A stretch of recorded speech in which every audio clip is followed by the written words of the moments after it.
쫄아붙지 마. 너는 무지개 살아. 안돼.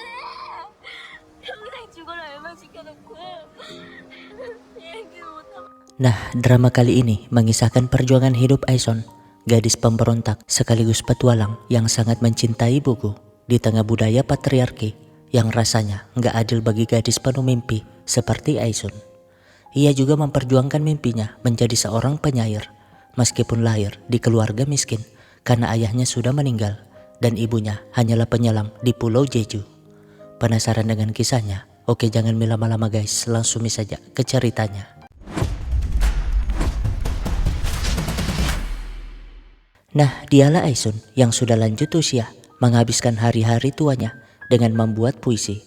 Meskipun ia gak pernah menyangka kalau hidupnya tuh akan mencapai 70 tahun. Toh sejak kecil ia sudah hidup menderita karena setiap orang yang disayanginya selalu diambil oleh lautan. Padahal di lautan itu jugalah ia mencari nafkah. Yah, dialah Aeson kecil memanggil ibunya untuk segera naik karena ia pengen menunjukkan puisinya yang menang lomba di sekolah. Tapi ibunya malah nyelam kembali padahal yang lain sudah beristirahat, di mana mereka tertawa dengan pemandangan itu. Apalagi bocah bernama Guangsik, anak pedagang ikan, selalu setia mengikuti Aeson karena suka kepadanya. Nah, sebelum pulang mereka mengumpulkan abalon untuk diberi kepada penyelam senior yang gak sanggup lagi bekerja. Karena itu sudah tradisi mereka di Pulau Jeju yang harus saling membantu. Namun ibu Aeson bernama Guangrie justru marah. Pokoknya ia gak mau membagi hasil tangkapannya. Toh ia sudah hidup susah, bahkan mempertaruhkan nyawa mendapatkan abalon. Lagian nih, penyelam senior itu punya anak laki-laki yang harusnya bisa kerja. Yah, ia gak masalah dengan berbagi, tapi ia kesal dengan budaya patriarki yang selalu memanjakan anak laki-laki. Sama seperti yang dialaminya sekarang, suami keduanya malah doyan mabuk-mabukan, sementara dirinya yang kerja banting tulang harus masak dan ngurus 3 anak dari suaminya itu. Gak berapa lama suami Mokondonya pulang, sehingga sang ibu menyuruh Aeson pulang juga. Tapi melihat rokok yang disembunyikannya sudah basah, ia jelas kesel karena tahu itu ulah Aeson yang gak mau dia ngerokok. Jadi Aeson tinggal di rumah nenek dari mendiang ayahnya, tapi di sana ia juga dikucilkan akibat budaya patriarki. Karena pamannya dipanggil bejo, punya anak laki-laki yang diutamakan sebagai simbol emas keluarga di masa depan. Beda dengan Aeson sebagai perempuan yang ditakdirkan di dapur, bahkan gak pernah kebagian makan ikan. Untungnya Guangsik selalu membawa ikan lebih, saking perhatiannya kepada Aeson. Namun tiba-tiba Guangrie datang ngamuk-ngamuk melempar ikan hasil tangkapannya. Marah bisa-bisanya keluarga itu gak memberi ikan kepada putrinya. Ia pun mengajak Aeson pergi dari sana dan berkata, ya, sebelumnya ia membaca puisi putrinya yang selalu berharap ibunya kembali dengan selamat. Gak peduli dengan hasil tangkapan, pokoknya ia hanya pengen hidup bersama sang ibu. Berjanji akan menjadi penyair terkenal di masa depan agar ia bisa memberi ibunya uang setiap hari. Hingga ibunya gak perlu menyelam lagi. Toh Aeson tahu kalau pernapasan ibunya sudah terganggu, dan itu membuat sang ibu tersadar kalau putri kecilnya ini lebih berharga dari apapun. Makanya ia mengajak putrinya tinggal di rumahnya, gak peduli dengan suami Mokondonya. Nah, suatu hari Aeson pulang sekolah sambil nangis akibat dirinya gak kepilih sebagai ketua kelas. Padahal saat pemilihan ia meraih posisi teratas. Ya, karena saingannya adalah laki-laki dan anak seorang pejabat, wali kelasnya malah berlaku gak adil, dan itulah yang membuat Aeson sangat sedih. Pendengar itu, sang ibu jelas merasa bersalah. Andaikan ia juga punya jabatan, mungkin putrinya gak akan diperlakukan seperti itu. Alhasil, ia pun bela-belain membajak sawah nenek Aeson, biar iparnya ini meminjamkan kalung mutiara kepadanya. Setelahnya, ia pun ke sekolah dengan pakaian terbaik yang dimilikinya, lengkap dengan kalung mutiara pinjaman itu. Pokoknya ia pengen nunjukin ke wali kelas kalau Aeson tuh juga punya ibu yang sangat menyayanginya. Ia bahkan memberi sesajen kepada wali kelas biar putrinya yang jadi ketua kelas. Ya, ia gak ingin Aeson menyalahkan diri sendiri. Toh dialah yang miskin, bukan putrinya. 쫄아붙지 마. 너는 Nah, kehidupan sederhana itu membuat Aisun akhirnya selalu tersenyum. Tapi ia nggak pernah menyangka kalau kebahagiaan yang dijalaninya itu sangat singkat. Karena tahun depannya, sang ibu mulai sakit-sakitan akibat pernapasannya yang kian parah. Bahkan gak mampu menyelam lagi. Sampai-sampai ibu Guangsik yang seorang dukun selalu datang mendoakannya biar cepat sembuh. Kenyataan itu tentu membuat Aisun sedih. Setiap hari menyalahkan laut yang telah merenggut nyawa ayahnya dulu. Dan mengapa sekarang laut lagi-lagi ingin merebut sang ibu darinya. 안 돼, 안 돼. 평생 죽어라 애만 지켜놓고 얘기 못하고. Untungnya Guangsik selalu setia di dekatnya, menghiburnya di saat lagi terpuruk. Nah, suatu malam Guangri diam-diam menemui nenek Aisun, entah apa tujuannya. Setelahnya ia pun membangunkan Aisun buat makan abalon berdua. Setidaknya ia dapat memberi sedikit kenangan berharga buat putri kecilnya. Berpesan agar Aisun kembali ke rumah sang nenek jika ia meninggal nanti, daripada jadi babu suami Mokondonya di rumah itu. Tapi 안 한다니까 왜 계속 말해? ya, ia sama sekali nggak mau berjanji karena nggak ingin ibunya meninggalkannya. Toh, jika ujung-ujungnya seperti ini, lalu mengapa ibunya melahirkannya? Seketika, sang ibu sedih, tapi ia berusaha kuat, meminta Aisun untuk terus melanjutkan hidup, bagaimanapun beratnya itu. 엄마 유언을 듣는 작년 아이가 10살이었다. Ya, itulah kata terakhir yang diucapkan sang ibu, karena besoknya ia benar-benar meninggalkan putrinya yang hanya bisa menangis sambil curhat kepada Guangsik kalau ibunya baru saja meninggal, tapi ia sudah sangat merindukannya. Nah, ia yang berjanji kepada ibunya pengen pulang ke rumah neneknya, tapi si Mokondo malah menahannya karena nggak ada yang mengurus ketiga anaknya. Berjanji akan mengizinkannya pulang saat musim ikan ekor kuning berakhir nanti. Alhasil, saat si Mokondo merantau menangkap ikan, Aisun mengurus 3 adik tirinya sambil menanam sayur di ladang peninggalan ibunya. Dan untungnya Guangsik selalu setia membantunya. Nah, musim berikutnya Aisun benar-benar pengen pulang, tapi si Mokondo masih saja menahannya, berjanji akan membiayai kuliah Aisun nanti. Yah, demi impiannya Aisun pun setuju. Bahkan saat remaja ia berjualan sayur di pasar meskipun malu. Dan seperti biasa Guangsik yang berjualan ikan selalu setia di sisinya. Namun suatu hari, nenek Guangsik, si dukun itu, datang ngamuk-ngamuk menyalahkan Aisun yang telah mengambil cucunya. Menuduh Aisun dirasuki arwah Guangri yang membawa sial bagi cucunya. Membuat ibu Guangsik harus berusaha ekstra menenangkan mertuanya. Apalagi Aisun yang suka memberontak ini malah meledek.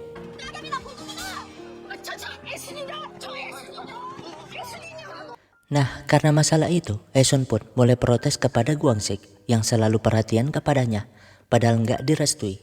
Apakah Guangsik melakukan itu karena kasihan kepadanya atau menganggapnya sebagai pengemis? Namun,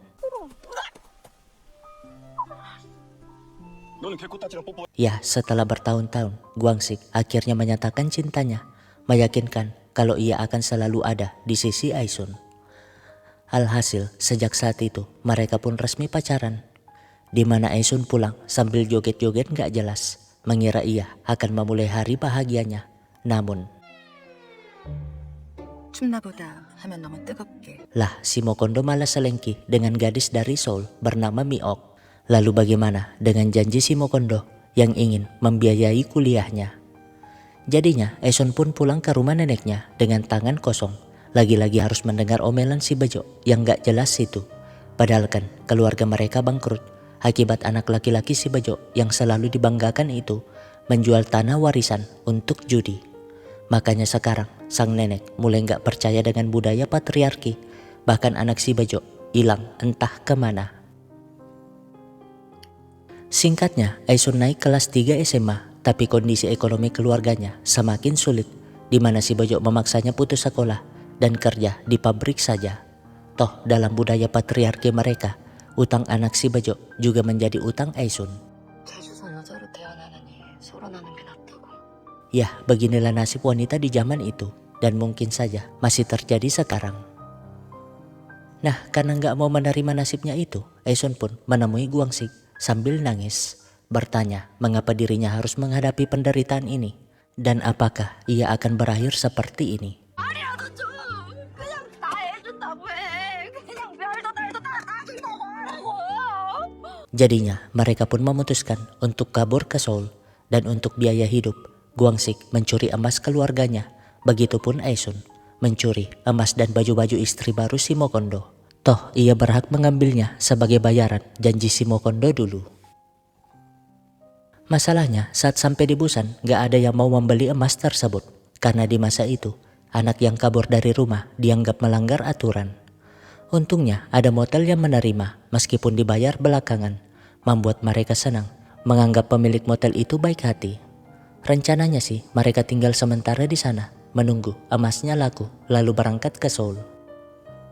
Di saat yang sama Miok dan Simo Kondo ternyata tahu kalau Aesun mencuri barang-barangnya. Tapi mereka nggak masalah, toh mereka juga merasa bersalah kepada Aesun. Masalahnya keluarga Gwang-sik melapor ke polisi menyuruh mereka ikut dalam pengejaran.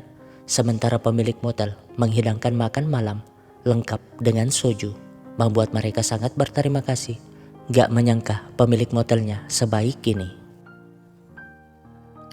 Paginya entah dari mana Gwang-sik yang pulang bingung dengan kipas yang patah itu. Tapi melihat tagihan makanan semalam, mereka jelas bingung, apalagi tersadar dengan tas yang menghilang. Yah, mereka akhirnya ngerti arti kebaikan pemilik motel itu. Langsung protes, tapi pemilik motel gak peduli. Toh Aesun dan Gwang-sik yang kabur dari rumah pasti gak berani lapor polisi. Masalahnya bukan hanya emas itu, tapi satu-satunya foto ibu Aesun ada di tas tersebut. Secara kebetulan mereka melihat calon korban berikutnya, sehingga mereka pun menyusun rencana, di mana malamnya mereka menyusup ke dalam, menjelaskan semuanya kepada calon korban itu. Alhasil karena lampu kamar gak padam, pemilik motel pun memilih tidur. Kesempatan itu jelas tidak disia-siakan Gwang-sik dan Aesun segera masuk mencari barangnya, utamanya foto sang ibu. Namun melihat jepit rambut kesayangannya dipakai anak pemilik motel, Aesun malah pengen mengambilnya, tapi jadinya mereka pun segera kabur. Tapi Aesun tertangkap, membuat Gwang-sik gak ada pilihan untuk pertama kalinya berkelahi demi kekasihnya. Alhasil mereka berakhir di kantor polisi, di mana Aesun gak terima. Toh meskipun mereka kabur dari rumah, tapi pemilik motel itu harus mengembalikan barangnya yang dicuri. Tiba-tiba ibu Gwang-sik datang, bukan marah karena mereka kabur, tapi marah di mana emasnya berada. Yah, si pencuri sudah ingin menjual emas-emas itu. Untungnya yang punya toko gak mau membelinya. Sekembalinya di motel, ibu Gwang-sik sudah nongkrong di sana sejak tadi, menghalangi para pelanggan yang pengen nginap. Pokoknya ia akan mengacau di sana sampai emasnya dikembalikan. Gak berapa lama polisi datang. Meskipun sudah bosan menangkap pemilik motel yang memang sudah berkali-kali melakukan kejahatan yang sama. Alhasil ibu Gwang-sik keluar dengan wajah senyum sumringah. Emasnya kembali, begitupun putranya yang gak bisa kabur lagi. Masalahnya adalah budaya patriarki menyalahkan Aesun sebagai wanita, di mana ia harus dikeluarkan dari sekolah, berbeda dengan Gwang-sik yang tetap di sekolah itu. Membuat Aesun sangat sedih, terpaksa membakar buku-buku sekolah bersama dengan cita-citanya. Gak hanya itu, si Bejo memarahinya berjam-jam. Pokoknya kalau Aesun gak mau kerja di pabrik, Aesun harus menikah dengan pria kaya. Tapi Gwang-sik yang baru tahu itu tiba-tiba datang, protes mengapa hanya Aesun yang menanggung akibatnya. Toh yang mengajak Aesun kabur adalah dirinya. Tapi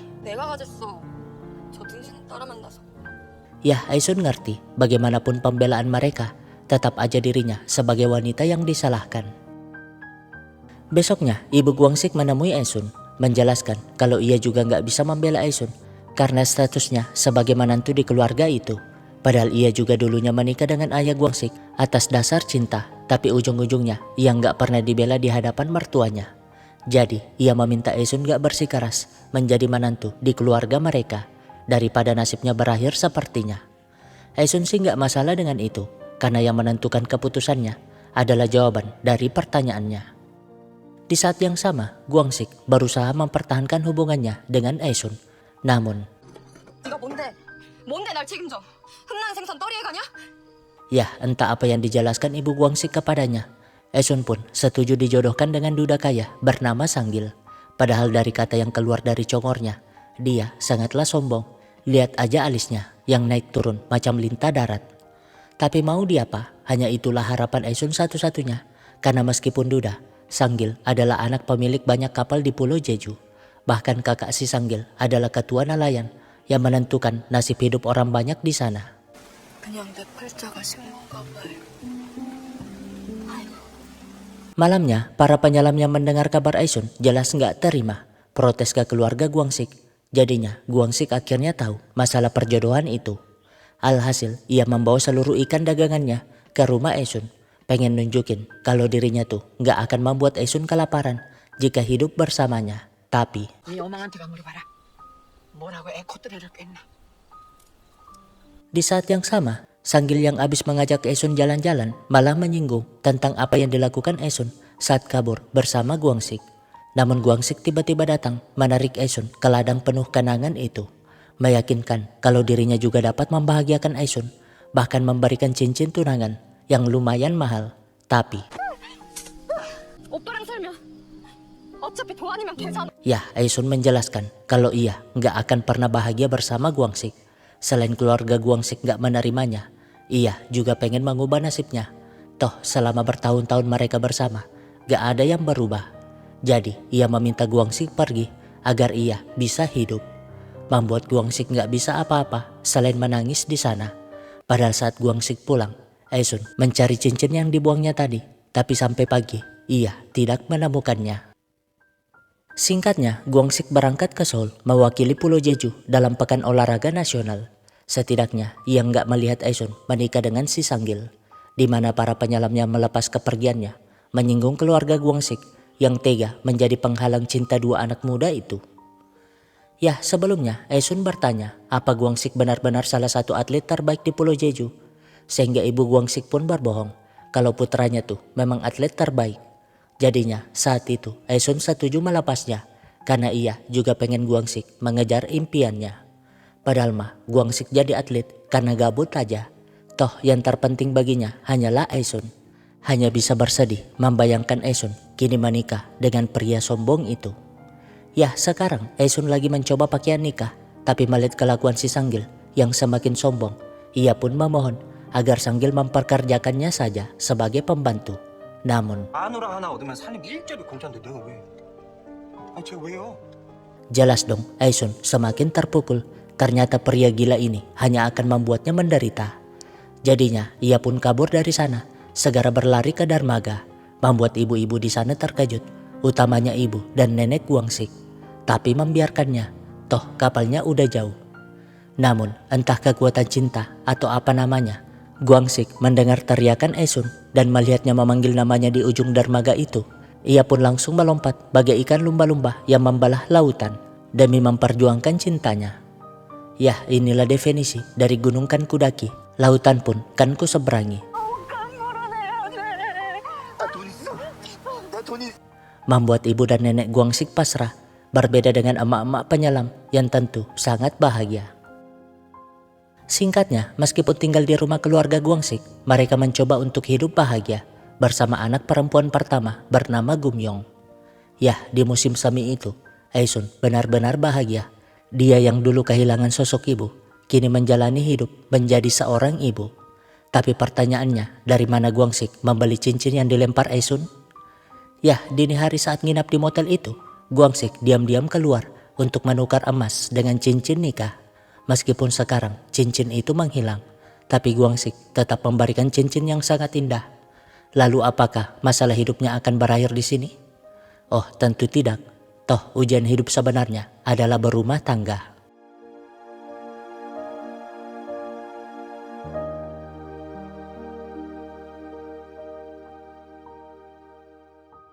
Nah, karena keluarga Guangsik beragama Buddha, Esun pun dipaksa berlutut di kuil hingga ribuan kali. Tapi bukan Esun namanya jika menyerah begitu saja. Gak hanya itu, nenek Guangsik juga gak berhenti melempari kaki Esun dengan kacang demi menghindari mara bahaya. Meskipun begitu, sang nenek lebih senang dengan Esun daripada ibu Guangsik yang dulu gak sehebat Esun. 너 며느리가 나 며느리보다 위요 위. Setelahnya, Aisun sekali-kali menjenguk saudara tirinya, di mana Miok kini punya bayi, dan untuk menebus rasa bersalahnya, Miok selalu memberikan barang, termasuk sepeda anak itu. Masalahnya adalah nenek Guangsik gak membiarkan cicitnya bersepeda, bahkan pengen menjadikannya penyelam. 버려볼라. 지집 아이를 자전거 태워? Ya, setiap yang berumah tangga pasti selalu menghadapi masalah seperti ini. Dan Aisun hanya bisa curhat kepada suaminya. Toh yang gak mau putrinya hidup terkekang oleh budaya patriarki. Beruntung ia punya suami yang selalu mendukung, di mana besoknya Guangsik langsung beli sepeda baru buat putrinya. Bahkan saat makan pun Guangsik pindah ke meja ibu dan istrinya. 나도 엄마랑 밥 먹고 싶어서. Yah, neneknya nggak berani protes jika Guangsik masih di rumah. Makanya Gumyong kecil bebas bersepeda dan tumbuh menjadi anak yang punya pendirian kuat. Di mana sekarang saat calon mertuanya melarangnya bekerja, Gumyong dengan tegas menolak. Toh ia bukanlah tanaman yang tumbuh di dalam kamar. Yah, di masa depannya keluarga mereka pindah ke Seoul. Hanya saja Aisun kadang kesal dengan putrinya yang selalu beli sepatu. Namun 없이 커서 그런가. 그냥 계속 뭘 사고 싶어. ya, terkadang keinginan di masa kecil baru dapat dikabulkan saat sudah dewasa. Karena meskipun dulu mereka menjalani hidup penuh senyuman, mereka tetap miskin. Penyebabnya adalah masalah perbedaan pendapat itu. Saat Guangsik berangkat cari ikan, neneknya bersikeras menjadikan Gumyong sebagai penyelam. Sehingga 뭘 짓이냐? ya, Aisun akhirnya memberontak, gak mau putrinya terkekang seperti nasib wanita di pulau itu. Beruntung Guangsik pulang, memutuskan membawa istri dan putrinya pindah dari rumah itu. Alhasil mereka ngekos di rumah pasangan lansia dipanggil Udin dan Wati. Tapi terkadang mereka harus sembunyi karena nunggak uang sewa. Termasuk hari itu mereka kepergok makan di dalam. Tapi bukannya nagih uang sewa, Udin justru memberikan hadiah cumi karena sudah ada yang membayar sewa kosan selama 3 bulan. Jelas dong mereka bingung. Apalagi dalam suratnya tuh tertulis kalau itu beasiswa Moran. Kan mereka nggak pernah mengenal manusia bernama Moran. Tapi daripada mikirin itu, mereka mending menikmati malam berdua.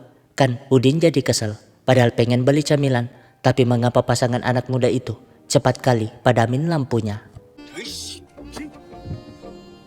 Singkatnya, Aisun pun mengandung anak kedua, membuat emak-emak penyelam senang. Tapi melihat Guangsik pulang dengan penuh luka, Aisun jelas sangat khawatir, segera membawanya ke klinik. Dan memang benar, jari Guangsik hampir saja patah jika nggak diobati segera. Membuat Aisun ngomel sepanjang jalan, saking khawatirnya. Yah, bukan hidup yang jahat, tapi uang. Karena rupanya Guangsik terpaksa kerja di kapal milik si Sanggil, yang pastinya pria gila itu dendam kepada Aisun dan Guangsik. Alhasil Guangsik istirahat melaut beberapa hari, di mana suatu malam Aisun diam-diam memeriksa badan suaminya. Dan memang benar, Guangsik ternyata menyembunyikan lebih banyak luka. Besoknya saat Guangsik melaut kembali, Aisun pun menemui istri Sanggil dipanggil Markona, meminta bantuannya membujuk Sanggil agar nggak memaksa Guangsik kerja dengan sangat keras. Tapi melihat bibir Markona terluka, bahkan Markona yang berkata, 손찌검은 진짜 그만하시라고 신신당부해놨어요. 이제는 진짜로다가 안 때린대요. Aisun pun ngerti kalau suaminya terluka bukan karena kecelakaan kerja, tapi disiksa si Sanggil. Dan itu terjadi juga sekarang, di mana Guangsik pamit pulang lebih cepat, membuat Sanggil marah gak mengizinkan Guangsik mengambil cumi sisa, bahkan menghajarnya. Namun ya, sama seperti sebelum-sebelumnya, Aisun selalu muncul melindungi Guangsik dalam kondisi apapun. Gak peduli suaminya dipecat, pokoknya ia gak terima jika suaminya diperlakukan seperti itu. Menarik suaminya pulang, sama seperti di masa depan, mereka selalu berjalan berdua, di mana jari Guangsik gak bisa lagi bengkok sejak hari itu. Lalu sampai kapan penderitaan mereka berlanjut? Nah, demi membantu ekonomi keluarga, Aisun terpaksa berjualan bersama para penyelam meskipun dia lagi hamil.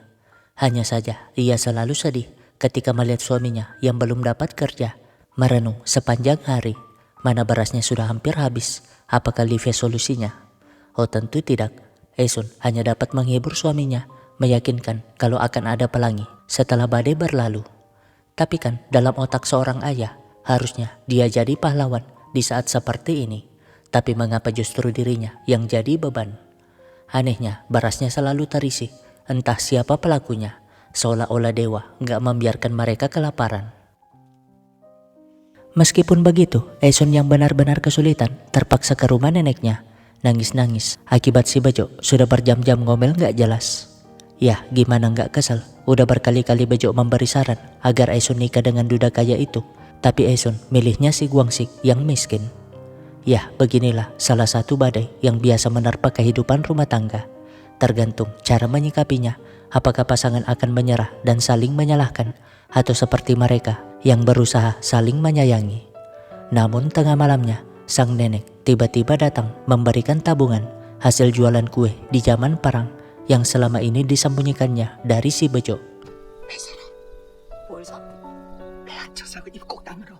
Jelas dong, Aisun sangat terkejut karena jumlahnya sangatlah banyak, apalagi sang nenek menjelaskan kalau itu dilakukannya untuk membayar utang kepada ibu Aisun.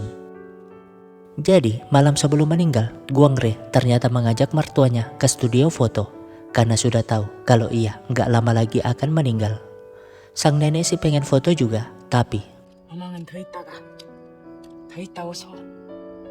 seketika sang nenek bersedih karena kematian ayah Aisun membuatnya nggak punya harapan hidup lagi, berharap agar menantunya ini menyampaikan permintaan maafnya kepada ayah Aisun jika lebih dulu pergi. Guangre sih jelas akan melakukannya tanpa diminta. Jadi ia meminta sang nenek panjang umur demi menjaga Aisun. Toh selepas kepergiannya nanti, Aisun benar-benar akan jadi yatim piatu di umur 10 tahun.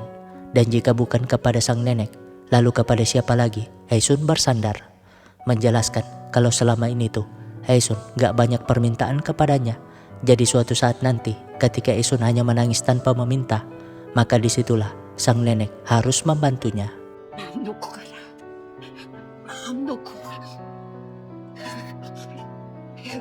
Mendengar cerita itu, Aisun jelas nangis sesenggukan. Apalagi sang nenek berkata kalau saat orang tua meninggal, kita akan merelakannya seiring waktu berlalu. Tapi duka kehilangan anak seperti yang dialaminya selalu membekas dalam hatinya, seolah-olah anaknya tetap hidup dalam ingatan karena gak pernah rela melepaskannya. Ya, begitulah kira-kira kepedihan orang tua yang kehilangan anaknya, gak bisa diutarakan dengan kalimat apapun. Makanya sang nenek memberi tabungan berharganya itu biar ayah Aisun dapat tersenyum di atas sana. Alhasil mereka pun beli kapal, tapi yang bangga malah orang tua dan nenek Guangsik mengira kapal itu dibeli oleh Guangsik. Lihat aja tuh kelakuannya, joget-joget gak jelas, merasa paling bahagia, membuat emak-emak penyelam pada jengkel. Tapi gak ada kesempatan buat itu, karena ya, Aisun sudah pecah ketuban dan sebagai suami idaman para wanita, Guangsik langsung membawanya ke rumah sakit. Gak peduli harus melintasi gunung yang sangat panjang. Singkatnya, putra bernama Umyong mengisi kebahagiaan hidup mereka, membuat Aisun diterima kembali di keluarga itu, apalagi dengan kapal yang meningkatkan ekonomi mereka. Karena itu, Aisun dan Guangsik berterima kasih kepada Udin Wati yang selama ini bersedia menerimanya dalam kesulitan. Karena hasil dari kapal itu, Guangsik pakai untuk membeli rumah yang dulu disewa ibunya. Rumah yang selalu menyimpan kenangan berharga bagi Aisun. Saat dulu ia selalu berlari ke sana hanya untuk menunjukkan prestasinya, membuat Aisun menangis bahagia. Ternyata benar, setelah badai, pelangi pasti akan muncul di hidupnya. Singkatnya, ia pun hamil anak ketiga dan Guangsik akhirnya dapat membeli lemari berharga yang harusnya diberikan saat menikah dulu. Lemari yang akan selalu mengingatkan mereka dengan foto berharga di waktu itu. Namun suatu malam, Aisun tiba-tiba bermimpi didatangi ibunya yang membersihkan rumah itu. Ngomel mengapa si Guangsik masih saja melaut dikala Aisun hamil tua. Lalu ya, sang ibu mengingatkan Aisun yang akan segera melahirkan. Sehingga dengan petunjuk itu, Aisun pun meminta bantuan tetangga yang punya truk membawanya ke rumah sakit. Alhasil, kelahiran putra kedua bernama Domyong membuat Aisun semakin disayang nenek mertua yang lagi-lagi membandingkan ibu Guangsik yang gak ada apa-apanya dibanding Esun. Ya, hari demi hari kebahagiaan menghampiri keluarga mereka berkat penghasilan kapal yang semakin meningkat. Bahkan saat pemilihan ketua nelayan, para anggota pengennya Esun maju. Kan si Sanggil sebagai calon terkuat gak membiarkannya pakai alasan wanita gak boleh memimpin. Jadinya voting gak dilakukan karena Sanggil setuju menjadikan Esun sebagai wakilnya. Nah, suatu hari mereka menggerebek klub disko yang meresahkan masyarakat. Tapi sebagai wanita, Esun gak membiarkan si pria gila ini mengejar ke WC wanita. Yah, ada yang sembunyi di dalam. Tapi betapa terkejutnya Esun saat melihat gadis itu yang gak lain adalah istrinya si Sanggil, yang bahkan bersama putrinya. Alhasil karena kasihan, Esun pun menyuruhnya kabur lewat jendela. Tapi jelas dong si kambing ini gak membiarkannya. Tapi Esun segera melarang mereka karena dirinya lah yang akan mengejar. Dimana si kambing yang melihat satu sepatu yang tertinggal kebingungan karena sepatu itu adalah sepatu istrinya. Yah, meskipun hidup kaya, istri si Sanggil menderita. Makanya ia selalu ke klub disko melampiaskan emosinya. Bahkan si Sanggil tuh gak berhenti melakukan kekerasan kepadanya. Dimana ia iri melihat Esun yang hidup bahagia, berharap putrinya nanti punya suami seperti suami Esun. Nah, suatu malam Guangsik meminta Esun melukis kapalnya. Tapi kan dalam budaya mereka, seorang wanita termasuk anak gadis gak boleh naik kapal penangkap ikan karena dewa laut akan marah. Namun Guangsik gak peduli. Toh ia gak pernah percaya gituan karena ia gak mau mewariskan diskriminasi seperti itu kepada putrinya. Alhasil mereka pun naik kapal bersama sambil melihat keindahan bintang di langit dari atas lautan. 그때는 아직 여름을 다 모르고. Nah, di musim semi ketika si bungsu berumur 3 tahun, Esun mungut jemuran akibat badai yang akan segera datang. Tapi makanannya belum habis, si bungsu malah pengen makan permen. Gak sengaja menjatuhkan permen tersebut. Tentu saja Esun marah karena sudah berkali-kali berkata kalau Domyong harus menghabiskan makanannya dulu. Membuat Domyong menangis, minta dipeluk. Namun Esun malah gak peduli.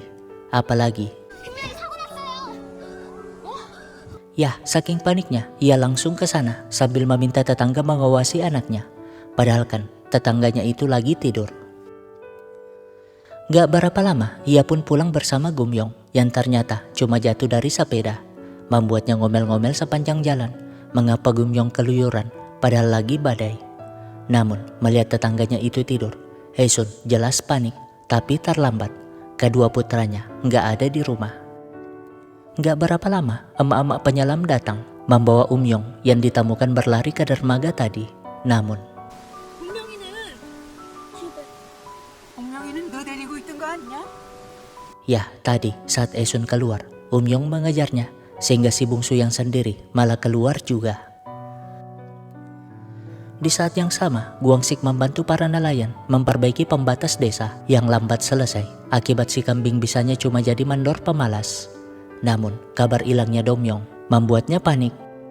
Alhasil semua warga pun keliling mencari, termasuk nenek Udin dan Wati. Berbeda dengan nenek dan ibu Guangsik yang hanya bisa berdoa dari rumah. Namun setelah berjam-jam mencari, ibu penyelam pun menemui Esun dengan tatapan sedih. Ya, entah kutukan dewa laut itu benar atau tidak, Domyong ditemukan tenggelam di dekat kapal mereka. Di mana Esun hanya bisa memeluknya sambil memohon agar mereka memanggil ambulans segera. Tapi kan mereka juga gak bisa apa-apa karena tahu Domyong sudah meninggal. Di mana Guangsik yang baru datang hanya terdiam.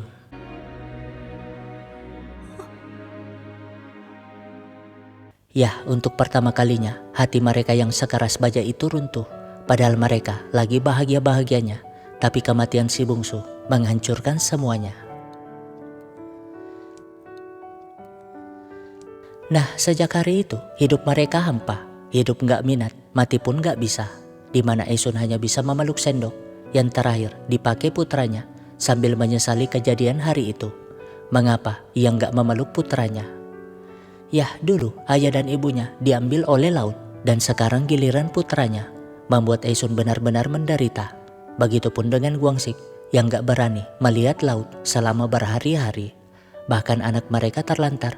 Tapi sadar akan hal itu, Esun mulai bertanya mengapa akhir-akhir ini Yong hanya makan dalgona, bahkan gak mau ngomong dengannya. Begitupun Guangsik yang menemukan hasil ujian putrinya yang sempurna, bahkan nunggak uang sekolah tapi gak pernah menyampaikannya. Dan saat bertanya, 네가 자전거 탔으니까 내가 자전거 안 탔으면 분명히 안 죽었는데. ya ternyata Gumyong menyalahkan dirinya atas kematian adiknya. Begitupun si Yong, andaikan hari itu ia gak keluar, mungkin adiknya masih hidup. Membuat mereka baru tersadar kalau mereka tuh masih punya 2 anak yang butuh kasih sayang. Segera minta maaf, bisa-bisanya sebagai orang tua, mereka membiarkan 2 anaknya berpikiran seperti itu. Alhasil, meskipun masih terluka, mereka berusaha untuk baik-baik saja demi kedua buah hatinya. Karena apapun yang terjadi, bagaimanapun pedihnya penderitaan yang dihadapi, hidup harus tetap berlanjut.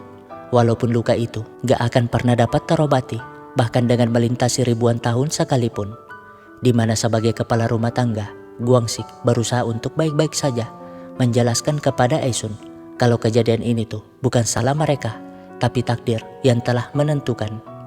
Padahal di lubuk hati terdalamnya, Guangsiklah yang paling terluka, bahkan menyimpan dendam yang amat dalam. Dan Esun baru tahu itu setelah 30 tahun ketika Guangsik ngelantur setelah habis dioperasi. 축대? Ya, terkadang laki-laki memang gak bercerita di mana selama ini sang ayah menyalahkan dirinya yang hari itu memperbaiki pembatas desa. Andaikan ia ada di rumah, pasti putra bungsunya akan baik-baik saja. Berusaha kuat di hadapan keluarganya, padahal saat menulis surat kematian putranya, ia gak mampu menahan kesedihan yang selama ini ditutupinya. 내놓고 울지도 못하는 속이야. Nah, meskipun belum pulih, Esun selalu bingung entah bagaimana mereka bisa bertahan. Namun suatu hari, ia baru nyadar dengan makanan yang selalu tersedia di rumahnya. Ya, warga desa diam-diam memberikan makanan buat mereka. Ibaratnya bunga yang gak mekar sendirian. Warga di sana gak pernah membiarkan Esun terpuruk sendiri. Termasuk Nenek Udin dan Wati, karena merekalah yang dulu selalu diam-diam menaruh beras di kosan Esun. Padahal mereka juga lagi kesulitan. Begitupun dengan para ibu penyelam yang selalu menyisihkan hasil tangkapannya buat Esun. Dan inilah jawaban dari beasiswa Moran dulu yang ternyata diberikan oleh Miok, membayar kosan Esun selama 3 bulan. Maksudnya sih beasiswa moral, tapi si Udin malah salah dengar. Ya, waktu itu mereka memutuskan pindah ke kota. Setidaknya uang kosan 3 bulan itu dapat membayar janji si Mokondo yang ingin membiayai kuliah Aisun.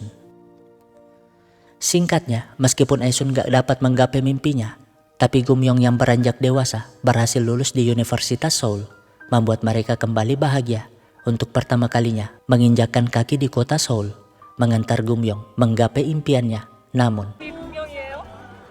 우리 집도 금명인데. ya dialah si Yongbom, mahasiswa baru yang nantinya akan jadi tunangan Gumyong. Dan secara kebetulan, ayahnya juga bernama Gumyong. Tapi sebagai seorang ayah, Guangsik jelas waspada melihat Yongbom berusaha mendekati putrinya. Apalagi melihat hasil foto itu, si Yongbom dengan sengaja memotret Gumyong sendiri. 큰딸내미 시집이라도 간다면 아주 작살 드시겠어요. 아, 걔가 시집을 왜 가? Tahun 1987, Korsel bersiap menyambut Olimpiade yang akan digelar tahun depan, termasuk di Pulau Jeju. Hanya saja, para pedagang dan nelayan protes akibat mereka yang dinilai mengganggu rute pembawa obor akan digusur. Dan biang keroknya, siapa lagi kalau bukan si kambing satu ini yang justru membela pihak pemerintah. Padahal mah jelas-jelas dia disuap. Sehingga sebagai perwakilan, Esun baring di sana, gak peduli jika si kambing pengen melindasnya. Jadinya penggusuran pun tertunda dan Esun semakin didukung para warga untuk menggantikan posisi si Sanggil sebagai ketua nelayan. Yang pasti Guangsik selalu mendukung. Toh sejak kecil saat Esun bercita-cita jadi presiden, 너는 뭐 될 건디? 뭘 물어 쟤한테? lah emang agak lain pikiran suami satu ini. Di lain sisi, si kambing mulai membagikan sembako biar para anggota nelayan memilihnya. Tapi meskipun diterima, mereka tetap protes, utamanya Nenek Wati yang lebih mendukung Esun sebagai ketua nelayan. Singkatnya, Esun yang dipanggil ke sekolah datang dengan pakaian terbaiknya, lengkap dengan bingkisan ketua nelayan yang akan dijabatnya, mengira putranya akan meraih prestasi, padahal ya berbeda dari Gumyong, putranya satu ini sangat nakal, di mana kali ini ia mencabut merek mobil para guru, bahkan kepala sekolah, membuat Esun malu aja. Alhasil ia ngomel sepanjang jalan kepada Umyong yang gak bisa diatur. Gak sadar kalau di dekat sana ada gadis yang pakai merek mobil itu di tasnya. Yah, YEM adalah simbol nama si Umyong. Begitupun dengan Gumyong yang sebenarnya pelaku utama yang mengajarkan adiknya melakukan itu. Nah, sebagai mahasiswi di Seoul, Gumyong tentu jadi bahan gibahan teman-temannya yang iri. Apalagi Gumyong pulangnya selalu dijemput mobil oleh pria ganteng. Dan dia memang sengaja menunjukkan itu. Sanggil sendiri ternyata dekat dengan pengurus olimpiade bernama Misuk. Selain dapat uang dari penggusuran, si kambing juga diam-diam selingkuh. Namun, lah dia malah kepergok dong. Kan nama baik si kambing semakin buruk. Di mana pada akhirnya Esun akhirnya terpilih sebagai ketua, membuat Sanggil hanya bisa iri.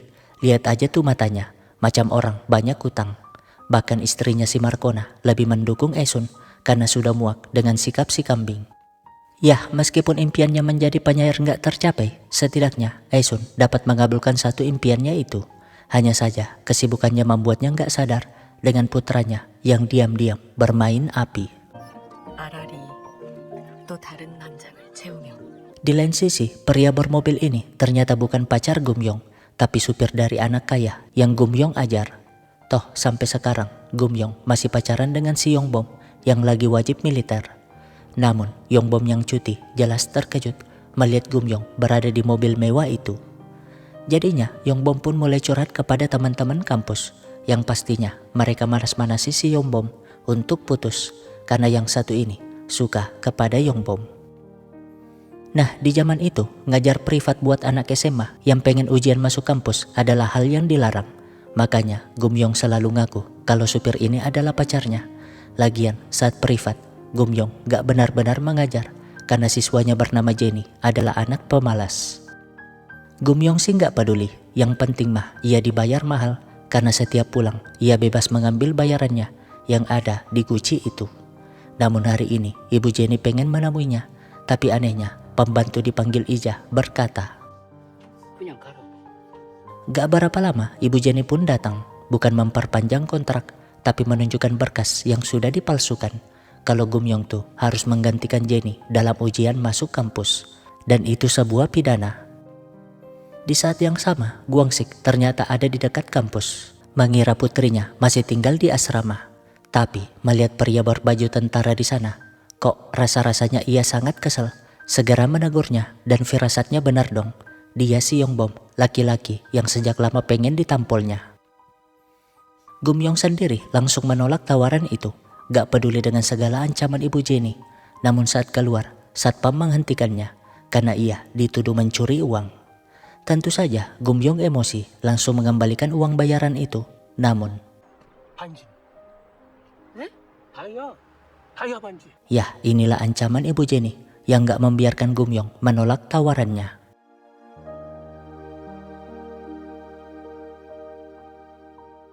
Nah, Gumyong yang berakhir di kantor polisi protes karena ia gak pernah mencuri cincin itu.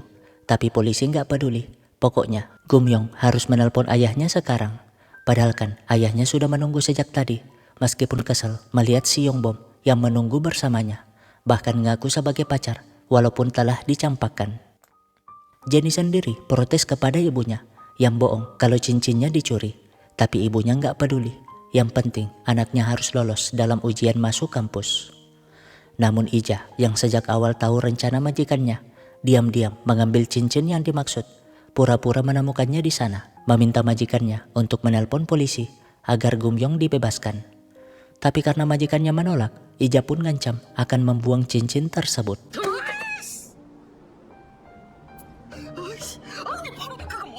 Alhasil Gumyong pun dibebaskan, segera nelpon ke rumah. Tapi tahu ayahnya ada di Seoul.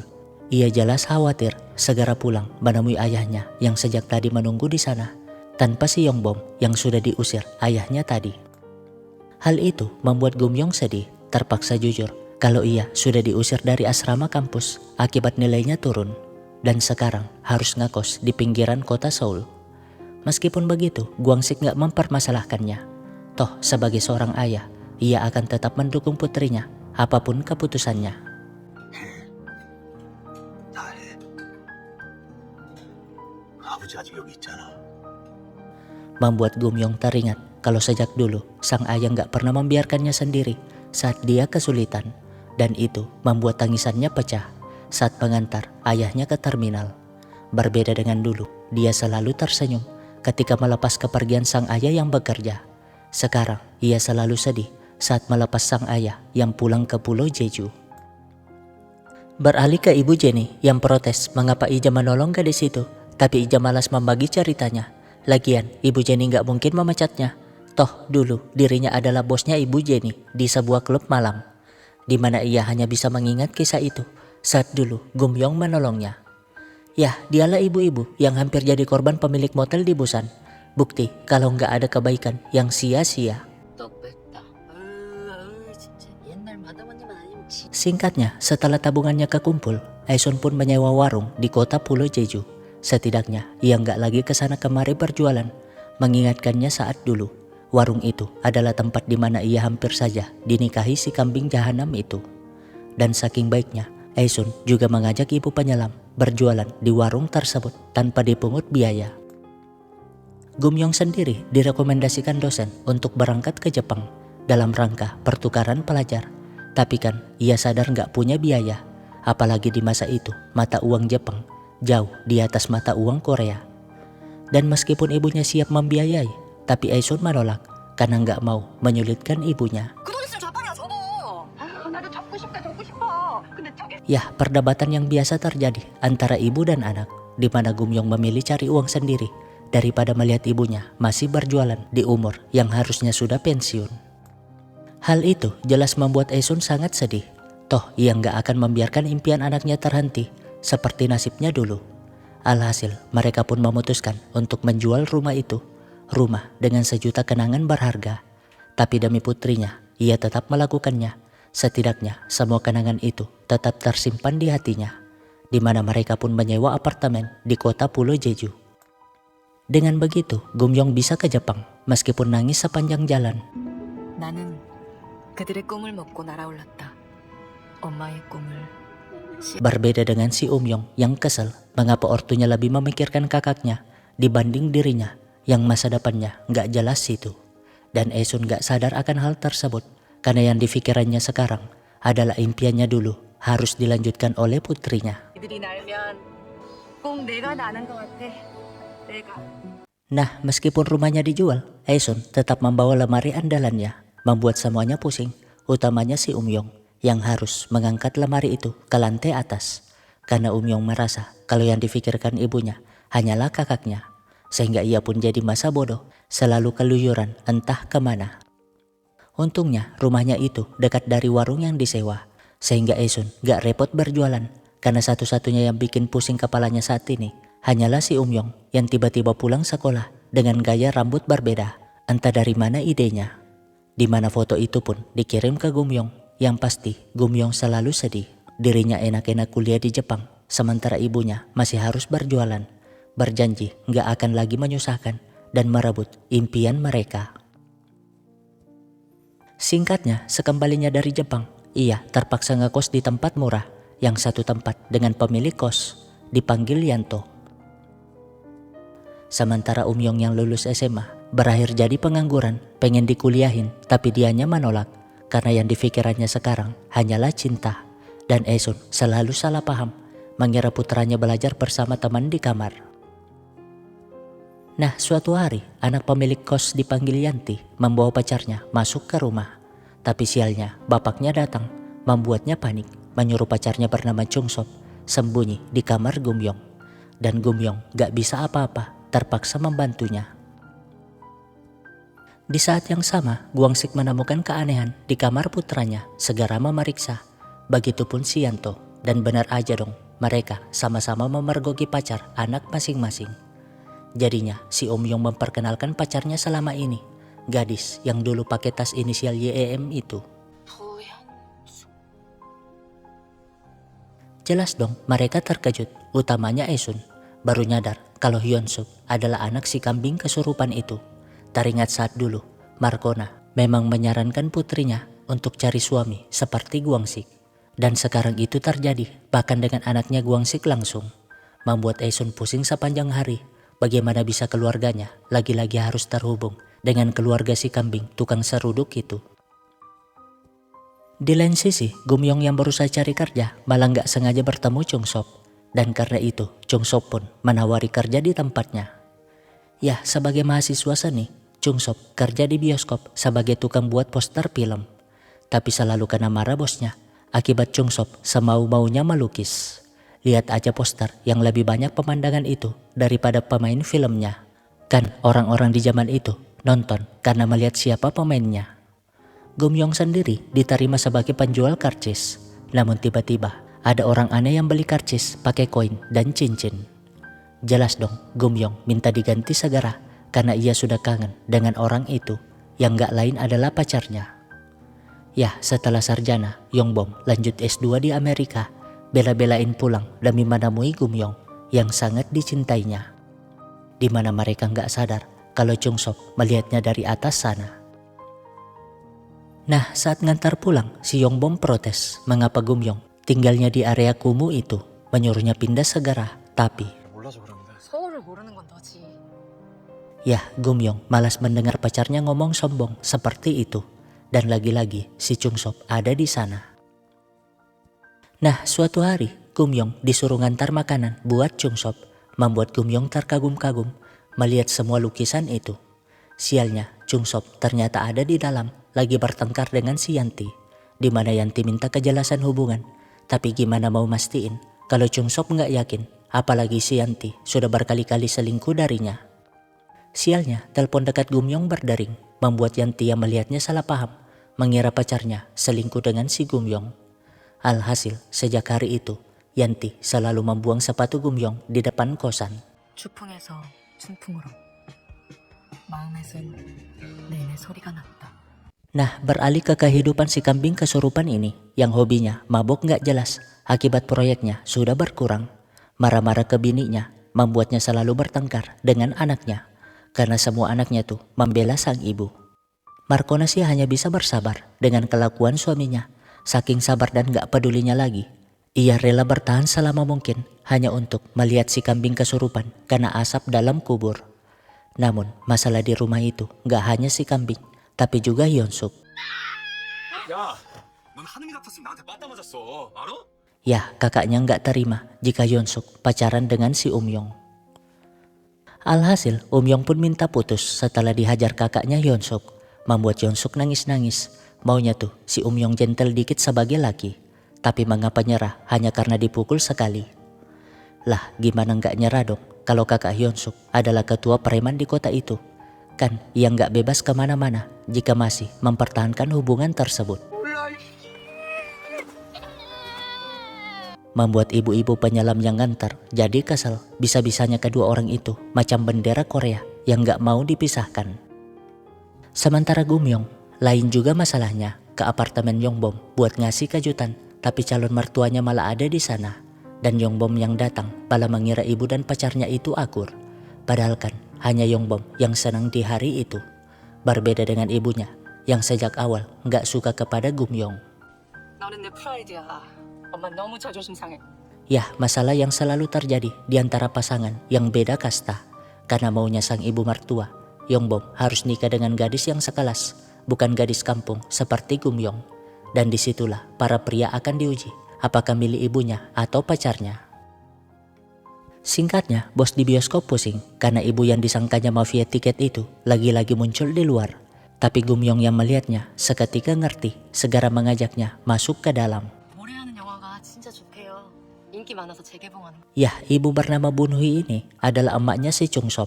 Selalu datang ke sana hanya untuk melihat lukisan putranya. Dan sang bos yang mendengarnya akhirnya memberikan banyak tiket bioskop. Toh dirinya juga anak dari seorang ibu yang selalu membanggakannya. Lagian, Chung Sop adalah pelukis poster yang sangat penting bagi bioskopnya. Dengan begitu, sang ibu pun dapat nonton untuk pertama kalinya, membuat Chung Sop sangat senang. Dan tahu kalau Gumyong kuliah sastra Inggris, sang ibu pun mengajaknya ke rumah, memberikan buku-buku bahasa Inggris yang sangat sulit ditemukan di zaman itu. Setidaknya itu bentuk terima kasihnya karena Gumyong memberikan sedikit kenangan berharga yang gak akan pernah ia lupakan dalam hidupnya. Dan momen itu membuat Chung Sop dan Gumyong jadi semakin akrab. Di lain sisi, berita terkait pembegalan di kota Seoul selalu membuat Aesun khawatir. Apalagi akhir-akhir ini tuh, Gumyong selalu pulang tengah malam. Teringat saat dulu, ia yang disuruh ngangkut kayu bakar oleh si Bejo, gak sengaja melihat capung kematian. Sehingga ia pun menyuruh si Dora, anak kedua si Bejo, untuk pulang duluan karena ia pengen ngejar capung itu. Gak berapa lama sampailah dia di desa sebelah di mana seorang wanita yang ngaku pincang menyuruhnya nukar uang kepada seorang pria di sebuah truk. Yah, namanya bocil, Aesun sih nurut aja, tapi yah, itu adalah komplotan penculik di mana pria di truk itu segera kabur. Begitupun gadis pincang tadi. Tapi bagaimana cara ibu Aesun bisa muncul di desa itu? Yah, saat mendengar cerita Dora tadi, sang ibu langsung berlari ke desa tersebut. Namanya seorang ibu pasti punya firasat atas apa yang terjadi kepada anaknya. Gak peduli kakinya yang terluka karena berlari, yang penting ia bisa menyelamatkan putrinya.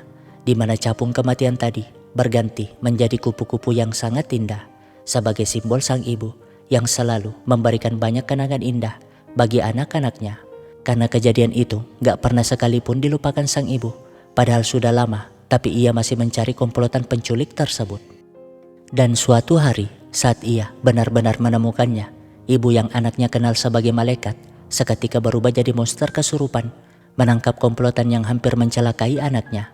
Makanya sekarang, Aesun sangat gelisah, harusnya ia juga peka sebagai seorang ibu yang melindungi anak-anaknya.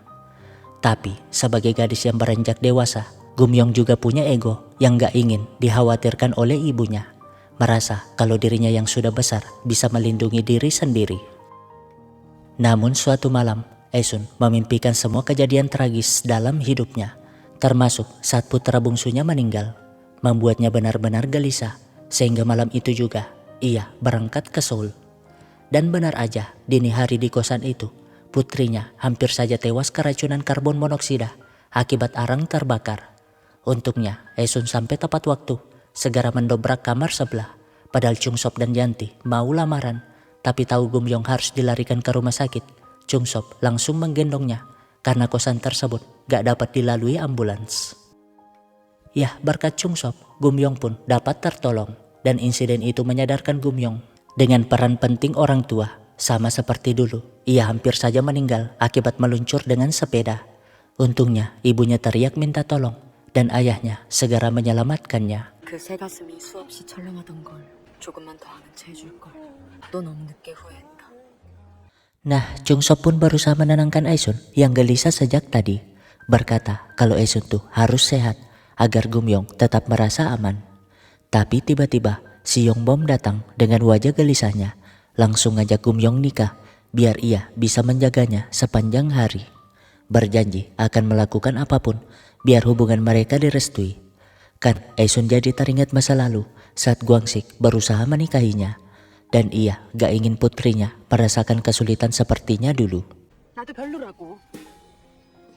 Di saat yang sama, Yong juga memperjuangkan cintanya.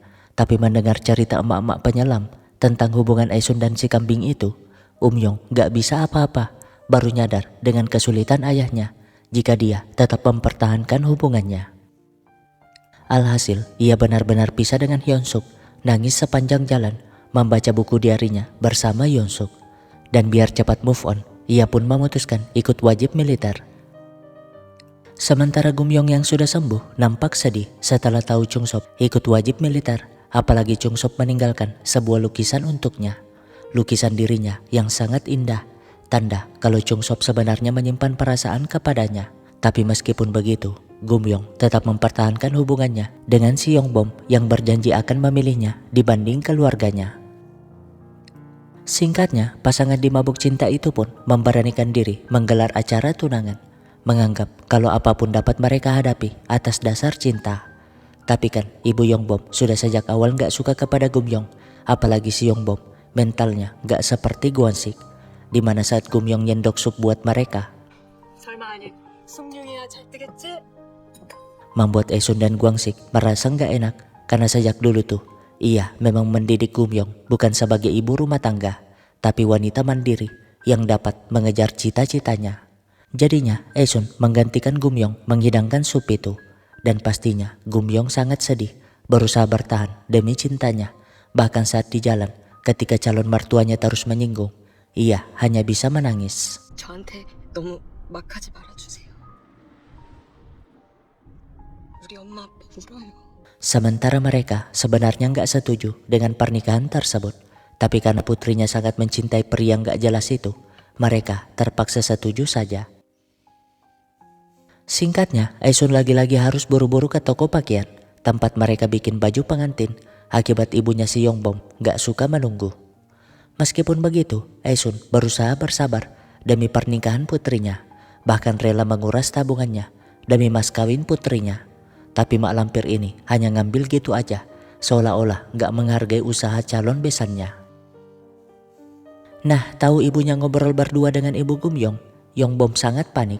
Takutnya ibunya mengatakan hal yang gak diinginkan, tapi terlambat. Mak lampir satu ini memang gak peduli dengan pernikahan tersebut. 이 자식 맡읍시다. 어찌되든 간 한 번만 세게 좀 막아봅시다. Alhasil, Esun pulang dengan sangat keselnya, meskipun tidak membocorkan apa yang diminta calon besannya tadi, demi melindungi perasaan putrinya. Sehingga Gumyong pun merasa kalau semuanya berjalan lancar. Namun suatu hari, saat Gumyong di apartemen Yongbom, mak lampir tiba-tiba melabraknya, menuduh kalau ibu Gumyong sangat ingin berbesan dengannya, padahal ia sudah menolak. Bodohnya si Yongbom hanya membiarkannya, membuat Gumyong benar-benar hilang kesabaran. Bisa-bisanya mak lampir ini memperlakukan ibunya seperti itu. 이러다가는 어떡해. 우리 엄마 아빠 울어. Yah, Gumyong akhirnya memutuskan untuk tidak melanjutkan pernikahan tersebut, di mana pada akhirnya mak lampir ini menyesal karena di masa depannya tuh Yongbom memang menikah dengan wanita pilihan ibunya, tapi mereka gak peduli lagi kepada ibunya yang sudah tua renta. 아유, 제 결혼식에서 오직 어머니만 웃고 계시잖아요. Kembali ke sekarang, tepatnya saat bapaknya Kim Jong-un wafat, Gumyong nangis sepanjang jalan sampai-sampai dikira mata-mata utara. Padahal kan dia nangisnya karena pernikahannya yang batal, mana undangannya sudah jadi. Meskipun begitu, mereka berpisah baik-baik, di mana Yongbom memeluknya untuk terakhir kali sebelum berangkat ke Amerika. 둘만 있던 작은 별에서 어린 왕자가 떠나는 일이었다. Nah, meskipun patah hati, Gumyong berusaha menahannya sendiri karena gak mau membuat ortunya sedih. Padahal kan Esun dan Gwansik selalu menunggu. Toh di saat seperti itulah peran mereka sebagai orang tua sangat dibutuhkan, di mana Esun teringat saat dulu putri kecilnya selalu curhat kepadanya, baik senang maupun sedih, bahkan mereka sudah seperti sahabat. Dan Esun sangat merindukan masa-masa indah seperti itu, apalagi sekarang mereka berdua kesepian karena si Umyong masih wajib militer. Namun, 엄마 밥이 먹고 싶어졌다. yah, Gumyong akhirnya memilih pulang. Yang pasti kedua orang tua yang tadinya murung itu seketika tersenyum bahagia menghidangkan makanan kesukaan Gumyong. Entah dari mana dapatnya. Pokoknya Gumyong diperlakukan sebagai anak kecil. Toh bagaimanapun dewasanya anak, tapi bagi orang tua, anak tetaplah anak kecil yang harus mereka perhatikan setulus hati. Jam 4 dini hari, sang ayah tiba-tiba mengajak Gumyong naik kapal. Bukan untuk menangkap ikan, tapi pengen menunjukkan indahnya matahari fajar. Namun itu membuat Gumyong tersadar dengan apa yang selalu dialami ayahnya ketika menangkap ikan sendiri di kapal yang gelap itu, tanpa tahu apa yang terjadi ke depan, apakah ombak besar atau ikan tangkapannya yang besar.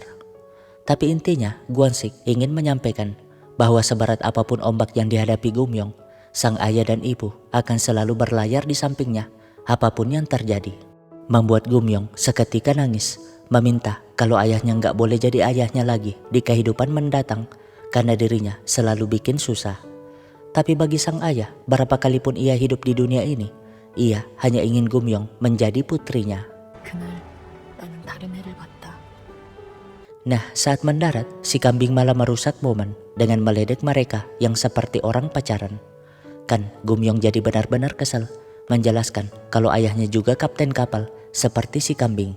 Dan yang terpenting, ia sebagai anak akan membela ayahnya. Berbeda dengan si kambing tukang seruduk ini yang gak punya siapapun untuk membela. Membuatnya semakin kesal dan cemburu karena apa yang dikatakan Gumyong tadi adalah fakta. Alhasil saat di rumah, ia dengan gengsinya mengajak Hyungsuk naik kapal juga. Tapi 나 바빠요.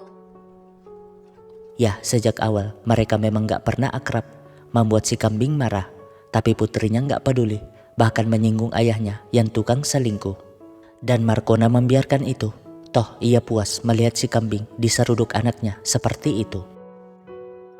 Singkatnya, ibarat pakaian usang yang dicuci menjadi pakaian baru lagi, Gumyong kembali ke Seoul dengan penuh semangat, memulai harinya yang baru. Dan itu membuat orang tuanya sedih meskipun lega, karena putrinya baik-baik saja. Tapi masalah baru muncul. Adiknya Gwangsik dipanggil Jamila, tiba-tiba muncul bawa barang jualannya, memaksa Esun membelinya. Ngaku kalau ia sudah mengurus ibu Gwangsik, jadi Esun harus balas budi kepadanya. Tapi 너 사람 판답시고 지 엄마 아버지 집 다 팔아먹고 이제는 지 자식들 치닥거리 시키느라고 노인네 싱거 부리면서 ya, Jamila memang sedang kesulitan, bahkan sudah menjual rumah peninggalan leluhurnya di kampung tanpa membaginya dengan Gwangsik. Tapi masih saja nggak tahu diri, meminta Esun membantu. Untungnya Esun baik hati, membeli 2 matras penghangat yang harganya sangat mahal itu. Bukan untuk dirinya, tapi satunya untuk mertuanya, dan satunya lagi buat neneknya yang masih hidup. Mirisnya, ibu Gwangsik sudah tua, tapi masih disuruh merawat anak si Jamila yang tantrumnya bukan main. Di mana Gwangsik sekali-kali menjenguknya, meskipun sang ibu hanya terus ngomel kepadanya. Sementara nenek Esun sudah demensia, bahkan gak ingat lagi dengan siapapun di sana. Tapi saat Esun datang, ya, seperti yang dikatakannya dulu, ayah Esun yang meninggal selalu hidup dalam hatinya. Makanya ia gak akan bisa melupakan Esun. Esun pun memberikan matras, bahkan pengen beli gigi palsu buat sang nenek. Teringat saat dulu sang nenek selalu mencabut giginya yang goyang-goyang. Tapi sang nenek justru menolak, karena yang terpenting baginya sekarang adalah bersama Esun. Karena itu mengingatkannya dengan keberadaan ayah Esun.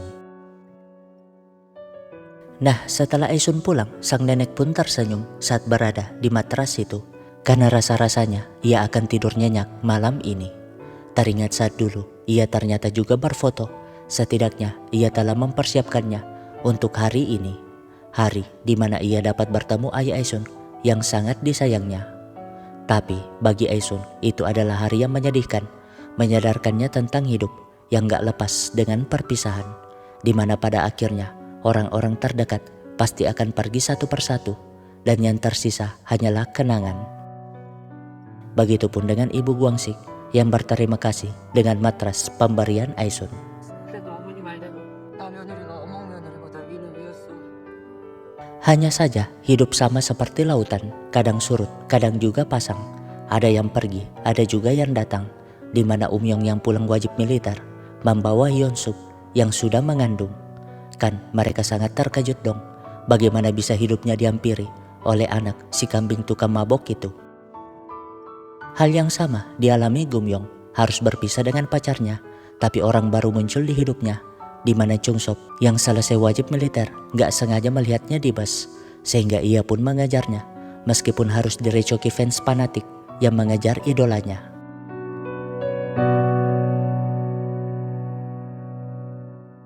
Tahun 1997, anak pertama Umyong bernama Cheil lahir, membuat mereka senang. Hanya saja pernikahan yang terpaksa itu gak mendapat restu dari si kambing. Apalagi si Umyong tuh masih berstatus pengangguran. Ngakunya sih sedang ngurus bisnis pegadaian bersama teman masa kecil bernama Cholyong, biar dapat duit dengan cepat. Tapi kan ayahnya gak pernah setuju. Toh sebagai kepala keluarga, Umyong harus punya pekerjaan yang pasti. Membuat mereka selalu berdebat, hingga akhirnya Umyong berkata, 나보고 아버지처럼 살라고요? 진짜 원해요? Membuat Guangsik terdiam karena Umyong seolah-olah menyinggung perjuangannya selama ini. Dan di saat seperti itu, Aisun pasti menegur putranya. Toh biar bagaimanapun mereka dapat hidup seperti sekarang karena sang ayah. Setelahnya, Aisun diam-diam mempertemukan Cheil dengan Markona yang sangat senang karena sejak dulu tuh ia memang selalu berdoa agar putrinya menikah dengan pria seperti Guangsik. Gak peduli kalau si Umyong masih pengangguran. Tapi kan bisnis belum sukses, si Umyong malah sukanya mabok-mabokan. Kesel karena ortunya selalu meremehkan perjuangannya, bahkan selalu membanggakan si Gumyong di hadapannya. Lalu, ya sesuai sejarahnya, krisis moneter mulai terjadi, di mana banyak karyawan di PHK, salah satunya si Gumyong, putri yang selalu dibanggakan itu, hanya bisa terdiam di samping bapak-bapak yang juga di PHK. Nah, krisis moneter saat itu benar-benar menyulitkan ekonomi akibat banyaknya perusahaan yang bangkrut. Gumyong sih nggak nyerah, berusaha ngelamar kerja ke sana kemari, tapi nggak satupun yang didapatkannya. Bahkan bapak-bapak bersamanya hari itu terpaksa jadi sales perabotan demi menyambung hidup. Membuat Gumyong hampir saja pasrah, apalagi melihat bioskop tempat kerjanya dulu menggelar pemutaran film terakhir karena bangkrut juga. Ya, demi mengenang masa itu, ia pun memutuskan nonton film, berharap ketika satu pintu tertutup, pintu lain pasti akan terbuka. Di mana seorang pria dengan sengaja duduk di dekatnya, tapi saat film selesai, Gumyong malah keluar duluan. Ya, ternyata itu si Chungsop segera mengejar Gumyong. Berbeda dengan dulu, kali ini ia mengejarnya setengah mampus, hingga akhirnya berhasil naik ke bus itu. Ya, namanya takdir jika krisis nggak terjadi, jika Gumyong nggak di PHK, dan jika bioskop itu tidak bangkrut, mungkin mereka nggak akan pernah bertemu. Di mana Chungsop dengan sengaja menunggu Gumyong yang tertidur, menjelaskan perjuangannya tadi, yang bahkan tiap hari nonton di bioskop tersebut, karena hanya itulah satu-satunya tempat di mana mereka dapat bertemu. Dan harapan itu terjadi hari ini. Alhasil mereka pun pacaran, berbeda dengan Gumyong yang di PHK. Chungsop kerja sebagai pelukis ternama di sebuah galeri seni yang gak terdampak krisis, sehingga hidup mereka baik-baik saja, di mana Chungsop selalu menyempatkan waktunya untuk melukis Gumyong. Masalahnya adalah demi menjalin hubungan serius, Chungsop harus PDKT dengan ayah mertua yang malah mengajaknya nangkap ikan. Kan manusia yang gak pernah melaut ini jadi muntah-muntah, tapi masih saja berusaha sok kuat dengan mengikuti kemanapun Gumyong pergi. Membuat Guangsik kesal aja. Malamnya, Chungsop lagi-lagi harus minum sampai mabok bersama calon ayah mertua karena ingin membuatnya terkesan, tapi Guangsik malah ngomel-ngomel sejak tadi. Namun saat Gumyong ke WC, Chungsop malah pengen ikutan lagi, membuat Guangsik diam-diam tersenyum karena sebelumnya itu Chungsop mengungkap alasan mengapa ia selalu mengikuti Gumyong.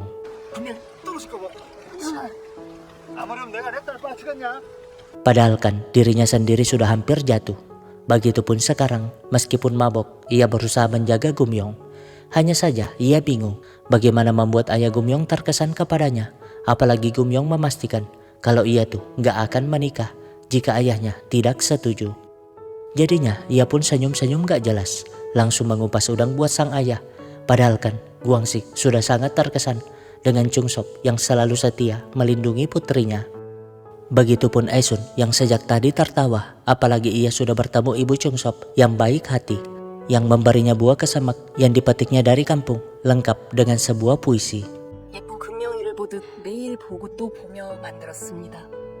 저는 금명이가 Tahun 1998, meskipun masih krisis, mereka tetap menggelar pernikahan, dihadiri oleh warga Pulau Jeju, termasuk Nenek Udin dan Wati. Sementara Yongbom hadir juga di sana, meskipun gak berani masuk. Setidaknya ia dapat melihat Gumyong bahagia dengan gaun pengantin itu. Yah, begitulah cinta, kejutannya selalu gak bisa diduga. Yang satu pergi, cinta yang baru datang dengan lebih indah. Tapi masalahnya sekarang adalah Gumyong mengingatkan ayahnya agar tidak menangis saat mengantarnya ke pelaminan. Tapi tentu saja kata-kata itu mengingatkan Gumyong dengan semua momen berharga bersama sang ayah yang mengatakan hal sama ketika memberinya makanan baru. Begitupun saat pertama masuk sekolah, saking khawatirnya sang ayah ingin menemani Gumyong belajar di sekolah. Lalu saat Gumyong ikut lomba lari, sang ayah berkata kalau ia akan selalu di belakangnya. Jadi Gumyong tinggal lari ke arahnya jika terjatuh. Pokoknya setiap Gumyong melangkah lebih jauh, sang ayah selalu memastikan dirinya berdiri di belakang, memberikan keamanan buat putrinya. Makanya sekarang si Gumyong nangis dengan sangat kerasnya. Padahal sudah berjanji gak akan menangis. Apalagi sang ayah masih berkata, 아빠 여기 있어. 그러니까 너 하고 싶은 대로 해. 너 하고 싶은 대로. Alhasil melihat Gumyong nangis, Chungsop segera menghampiri, di mana sang ayah pun melepas putrinya. Putri yang selalu dianggapnya sebagai gadis imut yang ingin selalu dilindunginya. Ya, salah satu hal yang paling menyedihkan buat sang ayah adalah mempercayakan putrinya kepada pria lain. Karena rasa-rasanya tuh cintanya dicuri begitu saja. Lihat aja sekarang, Guangsik nangis lebih keras daripada bininya. 네 엄마 새시집한데도 저렇게 안 울어. Ya, begitulah kehidupan seorang pria. Gak bercerita, tapi justru dialah yang paling menyimpan kesedihan. Hanya saja hidup gak pernah mengizinkan mereka menikmati momen berharga tersebut. Di mana setelah acara, polisi tiba-tiba mencegat si Umyong. 박철영이 어디 있어? 넌 알지? 저요? Nah, Umyong pun berakhir di penjara akibat si Cholyong, rekan bisnisnya itu kabur. Di mana Esun marah-marah. Bukannya dari dulu ia sudah mengingatkan kalau Cholyong gak dapat dipercaya. Waktu kecil aja si Cholyong suka nilep barang-barang di rumah. Dan sekarang Cholyong membawa Gucci senilai 70 juta won yang digadaikan pelanggan. Begitupun Guangsik menyalahkan Umyong yang selalu pengen dapat duit dengan cara cepat. Namun 솔직히 엄마 아버지 나한테 우리 아들 최고다 해준 적 있어? 유나한테 맨날 하는 소리 너는 다 잘해.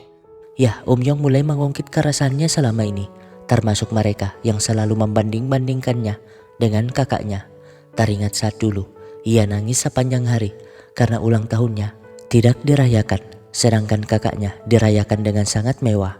Tapi gimana mau dirayain kalau si Umyong tuh ultahnya 3 hari setelah kematian adiknya, di mana sang nenek memberi nasihat agar Umyong sebagai putra tertua harus menerima takdir tanpa ulang tahun. Alhasil, meskipun sedih, ia terpaksa menjalani nasibnya, berusaha memberikan hasil terbaik dalam setiap ujian. Tapi sang ibu malah gak sadar kalau senyumannya melihat nilai Gumyong yang lebih sempurna justru menyakiti hati Umyong. Begitupun saat makan, Gumyong diberi bekal daging, sedangkan dirinya hanya makan seadanya. Makanya ia selalu berpikir untuk menjadi kaya agar dapat memberikan mobil mewah kepada orang tuanya. Tapi saat mengutarakan niatnya itu, ibunya malah menganggapnya bercanda. 꿀단 말인가? 네 누나는 한 번 안 떠도 있구나. Ya, karena semua kepedihan itulah, Umyong lebih memilih untuk tidak dicintai sama sekali daripada mendapatkan cinta yang pilih kasih. Nah, kejutan itu tentu membuat Esun teringat akan ketakutannya dulu saat ia pertama kali mengandung. Ia takut gak dapat menjadi ibu yang layak buat anak-anaknya. Bingung harus gimana ketika anaknya menangis, gimana ketika anaknya buat rusuh, dan yang paling ditakutkannya adalah gimana jika ia gak sengaja menyakiti perasaan anaknya. Ya, setiap orang tua pasti pernah mengalami ketakutan seperti ini. Apalagi sekarang Umyong menjelaskan alasan anaknya ia beri nama Cheil, yang berarti nomor 1. Karena dirinya gak pernah menjadi nomor 1 bagi orang tuanya. Melihat Esun nangis, Guangsik tentu membela. 엄마는 몇 개만 먹었을 것 같은데. Tapi semuanya sudah terlambat. Umyong meminta agar ortunya gak membayar 70 juta won itu demi kebebasannya, biar dirinya melunasinya dengan dipenjara. Di saat yang sama, Hyunsuk nangis minta bantuan ayahnya. Tapi seperti biasa, si kambing ini gak mau ngeluarin duit. Toh sejak awal ia gak setuju dengan pernikahan itu. Dan yang terpenting, harusnya mereka mencari pelaku sebenarnya, bukan dengan membayar kerugian itu. Membuat Hyunsuk benar-benar kecewa, menganggap ayahnya gak pernah memperlakukannya sebagai anak, berbeda dengan mertuanya yang selalu memperlakukan Gumyong layaknya putri di istana. Markona sendiri hanya bisa mengucapkan sumpah serapah kalau semua kekayaan si kambing gak ada apa-apanya dibanding kebahagiaan anak-anaknya, membuat si kambing hanya terdiam. Nah, emak-emak penyelam pun menemani Aisun buat melabrak ibu si penipu itu yang justru merasa nggak bersalah, ngaku nggak tahu menahu keberadaan putranya. Padahal mah terlihat jelas kalau dia punya cincin dan TV baru. Dan karena dia meledek, untuk pertama kalinya Aisun sebagai seorang ibu berubah jadi monster ganas. Kan mereka jadi nyadar kalau Aisun tuh benar-benar putrinya Guang Rie. Dengan begitu, TV dan cincin ibu penipu itu pun disitanya. Sementara Guangsik dengan terpaksa menjual kapalnya sebagai bentuk pembuktian kalau ia tuh gak pernah membeda-bedakan anaknya. Meskipun sedih melihat catatan kapal yang selama ini menemani kesehariannya. Ya, ini sama saja dengan menjual hidupnya selama puluhan tahun, di mana di lembaran terakhir catatannya terdapat puisi indah yang Aisun buat untuknya, yang intinya Aisun selalu menganggapnya bagi musim semi yang selalu menghiasi hari-hari indahnya. Tapi sekarang musim semi itu rasa-rasanya sudah berakhir dan berubah menjadi musim dingin. Menjual kapal penuh kenangan kepada pasangan muda yang baru memulai petualangan hidupnya. Alhasil, Yong pun dapat dibebaskan, tapi tahu kalau uang itu dari hasil jual kapal. Yong seketika nangis dengan rasa bersalahnya. 그럼 아버지 지금 뭐 하는데? 아빠 고기 안 잡으면 엄마는 못 팔아먹을 건데. 너 나 잘 살아. Singkatnya, meskipun jatuh bangun, kedua manusia berhati baja ini gak pernah nyerah, di mana Aisun kerja sebagai tukang potong cumi. Gak peduli kalau diledek oleh Misuk, selingkuhan si kambing dulu. Utamanya saat berebut pelanggan. Yang pasti, Aisun selalu cerita tentang kesuksesan Gumyong kepada para pelanggannya. Karena hanya itulah satu-satunya cara Aisun melindungi hatinya yang kian terpuruk. Begitupun dengan Guangsik yang terpaksa jadi tukang antar es kristal. Dan walaupun jalannya sudah pincang, Guangsik gak berhenti memperhatikan biniknya. Hanya saja ia selalu sedih karena dari sekian banyak permintaan Aisun dulu, gak ada satupun yang ia tepati. Mulai dari Aisun yang ingin kuliah dan jadi penyair sampai pengen hidup di Seoul, membuatnya merasa bersalah. Harusnya tuh Aisun menikah saja dengan orang kaya. Namun Aisun memastikan akan tetap memilih Guangsik meskipun itu di kehidupan selanjutnya. Nah, di rumah Yonsuk nampak murung sehingga Guangsik pun mengajaknya minum.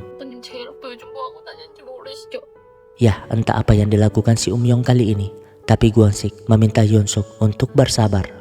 Di mana suatu hari ia mempertemukan cucunya kepada si Sanggil yang nampak mulai bertobat. Lihat aja tampaknya yang mulai ramah kepada Guangsik. Bahkan tahu kalau Guangsik tuh butuh bantuannya. Di saat yang sama, Markona sibuk ngurusin ibunya si Sanggil. Namun, ya, mertuanya juga mengalami tekanan batin yang dialami Markona. Toh mereka sama-sama menantu. Makanya ia memberikan warisannya itu biar Markona lebih bahagia dibanding dirinya. Nah, dini hari Yong sudah harus keluar. Alasan membantu temannya jaga toko.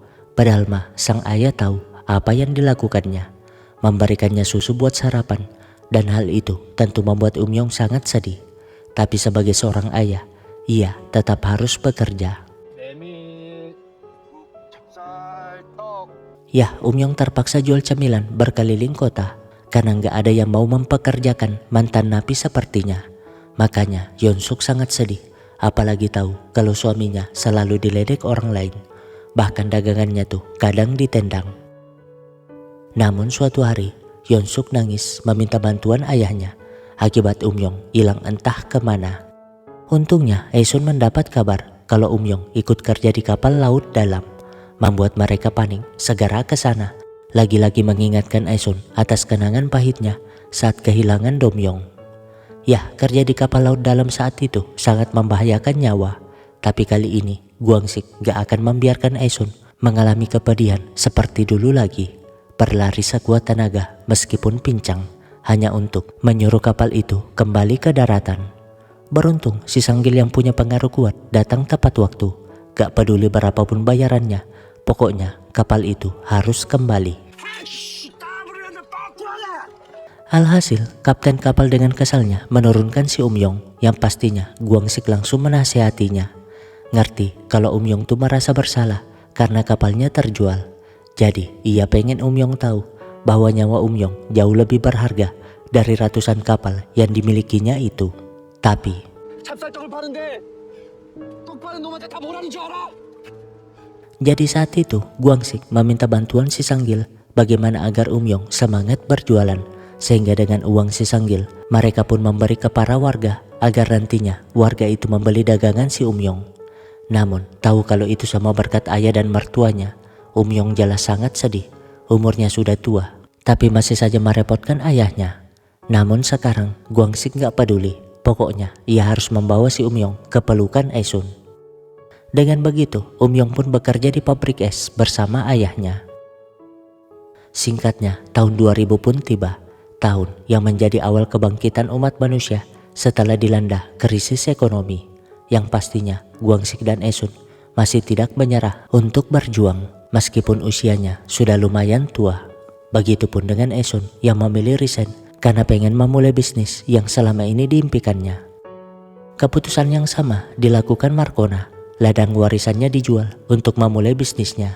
Begitupun Esun yang lagi-lagi kepikiran dengan cita-citanya sebagai penyair yang gak mungkin dikuburnya itu. Namun yang gak disangka adalah keputusan Guangsik yang ngambil pinjaman demi memulai bisnisnya juga. Gak tahu apakah yang mereka lakukan itu akan membuatnya tersapu ombak ataukah membuatnya dapat berselancar di atas ombak.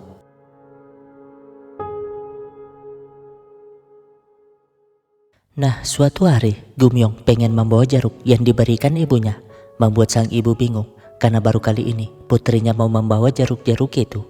Curiga kalau ada sesuatu yang terjadi. Dan karena sang ibu pengen ikut ke Seoul, Gumyong pun terpaksa jujur kalau ia sudah berhenti kerja dan tempat tinggalnya sekarang adalah studio yang dipakai untuk memulai bisnis. Membuat tabungannya juga habis. Hal itu tentu membuat Esun sedih, apalagi melihat Umyong pulang dengan jari melepuh akibat ngangkat es. Jadinya situasi rumah pun kacau dengan perdebatan mereka. Bahkan Esun mulai nyinggung masalah Gumyong yang belum punya anak tapi milih berbisnis yang jalannya lebih berat, membandingkannya dengan si Umyong yang meskipun miskin tapi berani punya anak. Namun 현숙이 친정서 사준 거라며. 제일이는 외할아버지랑도 부자잖아. ya, itu tentu menyinggung sang ayah yang langsung masuk kamar tanpa sepatah kata apapun. Alhasil, ia pun mengambil keputusan paling gokil dalam hidupnya, menjual satu-satunya ladang yang tersisa demi membeli ruko murah yang berada jauh dari kota. Menurut marketingnya sih, daerah itu akan dibangun lapangan golf dan pusat wisata. Makanya Guangsik setuju membelinya, padahal mah hanya mereka yang membuka warung di tempat tersebut. Meskipun begitu, Esun tetap setia menemaninya, karena tatapan Guangsik saat itu mengingatkannya akan semangat Guangsik yang setuju kabur dengannya dulu. Tapi kan Esun gak ingat kalau keputusan kabur mereka saat itu berakhir gagal. 왜 안 하던 걸 하시냐고. 막 싫다며요. 무쇠에게도 자식한테 혼나는 계절이 왔다. Ya, ternyata mereka dibohongi marketing. Untungnya Gumyong yang tahu itu muncul sebagai penolong. Berbeda dengan si Markona yang keputusannya beli ruko di pusat kota membawanya ke pintu kesuksesan. Dan karena itu juga ia langsung menggugat cerai suaminya. Kan si kambing yang mulai bertobat berusaha mencari cara agar tidak diceraikan, mengajaknya bersepeda, tapi tabiatnya yang suka seenaknya malah membuat Markona tambah pengen mencarikannya. Singkatnya, putusan sidang pun keluar di mana mereka resmi berpisah dan si kambing hanya bisa pasrah meskipun sok baik-baik saja dengan perut buncitnya. Namun 근데 왜 말 안 했어? 뭐 시대를 놔고도야? ya, Markona ternyata tahu kalau si kambing tahu itu dirinya, dan alasan si kambing gak pernah mengungkit masalah itu karena sejak dulu tuh ia memang gak mau pisah dengan Markona meskipun kelakuannya benar-benar menyingkirkan. Tapi mau gimana lagi, ia hanya bisa menyesali semuanya, tinggal sendiri di rumah itu karena semua anaknya juga sudah menikah, dan asap dari semua kelakuannya, anaknya benar-benar gak pernah memperhatikannya. Bahkan salah satu dari mereka hanya memberi mie instan, itu pun karena disuruh bininya. Beralih ke Gumyong yang pusingnya bukan main karena ia harus berhutang di bank demi menutupi kerugian orang tuanya. Esun si protes mengapa Gumyong harus melakukan itu, membuat emosi Gumyong meledak, menjelaskan kalau dirinya adalah anak pertama yang menjadi pilar keluarga. Jadi bagaimana mungkin ia melepaskan tanggung jawab itu, apalagi tahu kalau ortunya sudah berkorban besar hingga ia sarjana seperti sekarang. Saking emosinya, Gumyong bahkan mengungkit uang 100.000 won yang dikirimnya tiap bulan saat kerja sambilan dulu. Padahal ia juga butuh uang tersebut.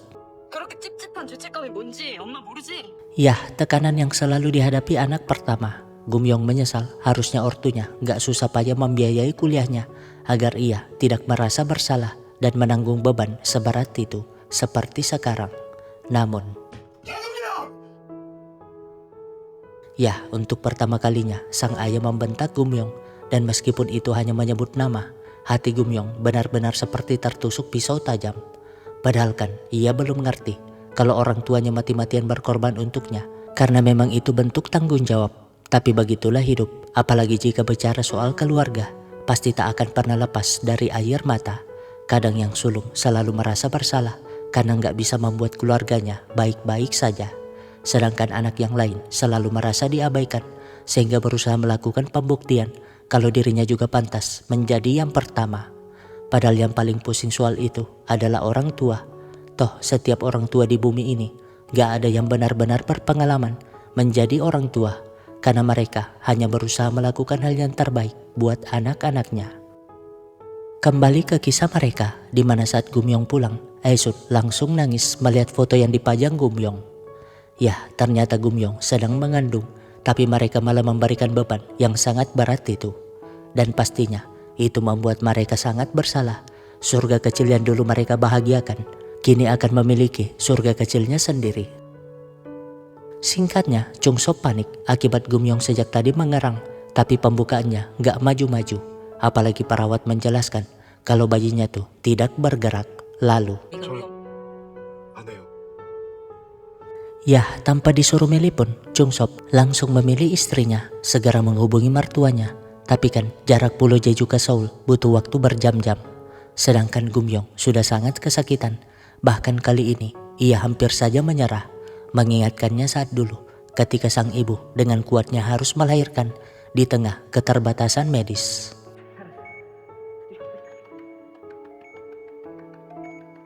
Ya, bayinya selamat. Begitupun dengan Gumyong, di mana kejadian itu membuatnya tersadar akan hal yang sangat penting dalam hidup, yaitu perlakukan ibu dengan sangat baik. Karena perjuangan melawan sakit saat melahirkan benar-benar gak bisa digambarkan dengan kalimat apapun. Berbeda dengan si Chung Sop yang gak mau lagi punya anak kedua karena gak pengen istrinya menderita seperti tadi. Namun tiba-tiba Gumyong nangis tanpa henti karena ia baru nyadar dengan perjuangan sang ibu saat melahirkannya dulu. Padahal ibunya saat itu masih 18 tahun, gak punya ibu, bahkan gak dibius seperti dirinya tadi.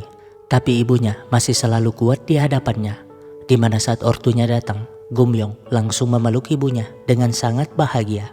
아빠 새로 꿈 생겼잖아. 부자 할아버지 할 거래. Ya, lahirnya anak bernama Sebom seolah-olah menghapus semua masalah di antara mereka sebelumnya dan menjadi titik balik kehidupan mereka, seolah-olah musim semi akan segera tiba. Nah, kebahagiaan yang hadir itu membuat dua manusia berhati baja ini semangat kembali, di mana ruko nggak jelas itu dijadikannya restoran seafood, dan untuk meningkatkan penjualan, mereka memberi layanan antar gratis. Tahun 2002, mereka pun berhasil membuktikan kalau usaha pasti nggak akan mengkhianati hasil. Sama seperti timnas Korsel saat itu yang menjadi tuan rumah dan berhasil menembus semifinal Piala Dunia. Ibarat tim Korsel, Guangxi seperti Park Ji-sung yang kesana kemari menjemput dan mengumpan bola. Sedangkan Aesun seperti Gus Hiding, pelatih yang meramu strategi bisnis. Dengan keterbatasan modal, ia berhasil menjalin kerjasama dengan nelayan cumi, di mana cumi itu dibayar sebulan setelahnya. Di saat yang sama, Gumyong juga mulai bangkit dengan bisnisnya, kesana kemari presentasi demi mendapatkan investor. 이게 저희 엄마가 모티브거든요. Suatu hari, si Sanggil tiba-tiba datang ke restoran membawa kabar bahagia kalau Cholyong penipu itu berhasil ditangkap. Yang pasti, Gucci 70 juta won akan kembali kepada Umyong. Ya, setelah badai berkali-kali menerpa mereka, pelangi pun datang menghampiri. Bahkan kali ini, artis terkenal bersedia mempromosikan restoran seafood mereka tanpa dibayar. Tapi mengapa artis ini bersedia melakukannya? Ya, kita kembali ke tahun 1987. Sang artis sengaja ke Pulau Jeju untuk mengakhiri hidupnya akibat skandalnya terkuak. Beruntung Guangsik yang lewat berhasil menyelamatkannya, memberi nasihat kalau nggak ada satupun manusia yang tidak diterpa masalah. Jadi asalkan bisa bertahan, setiap manusia pasti dapat bangkit. Dan benar saja, sang artis berhasil kembali mendapat ketenarannya, di mana beberapa tahun sejak hari itu, sang artis menemui Guangsik, bersedia mengabulkan apapun sebagai bentuk terima kasihnya. Tapi waktu itu, Guangsik gak meminta apapun. Toh, melihat sang artis jadi sukses saja, ia sudah bahagia. Makanya sekarang, sang artis bersedia membantu tanpa dibayar sepeser pun.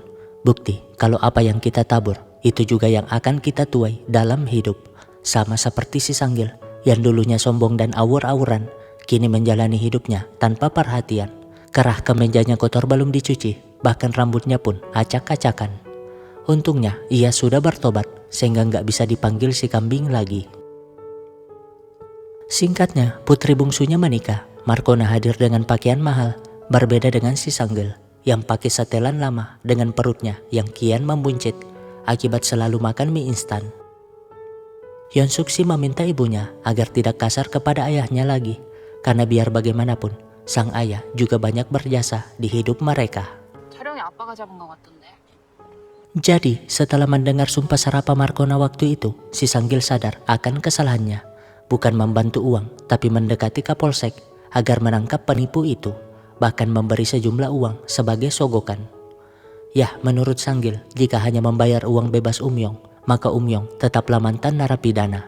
Makanya ia memilih melakukan itu demi membersihkan nama menantunya, meskipun ia gak pernah bercerita. Dan kisah itulah satu-satunya kisah heroik yang gak pernah disombongkan si Sanggil selama hidupnya. Setidaknya ia dapat membayar semua kesalahannya selama ini. 아빠가 쫄보라 그랬던 것 같아. 쫄보라 소리만 잘 지르지. 질 것 같으면 안 싸워. Yah, terkadang waktu dapat mengubah semuanya, memburamkan dendam dan melembutkan hati seseorang. Markona yang dulu sangat membenci Sanggil, kini melupakan semua dendamnya. Begitupun Guangsik yang malah benar-benar jadi mas bronya si Sanggil. Pokoknya sebelum matahari terbit, mereka membuka restoran itu, termasuk si Sanggil.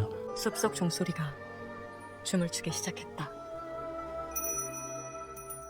Nah, tahun demi tahun pun berlalu, restoran seafood mereka semakin ramai. Bahkan banyak artis yang selalu makan di sana, menjadikan daerah yang awalnya sepi itu jadi sangat ramai.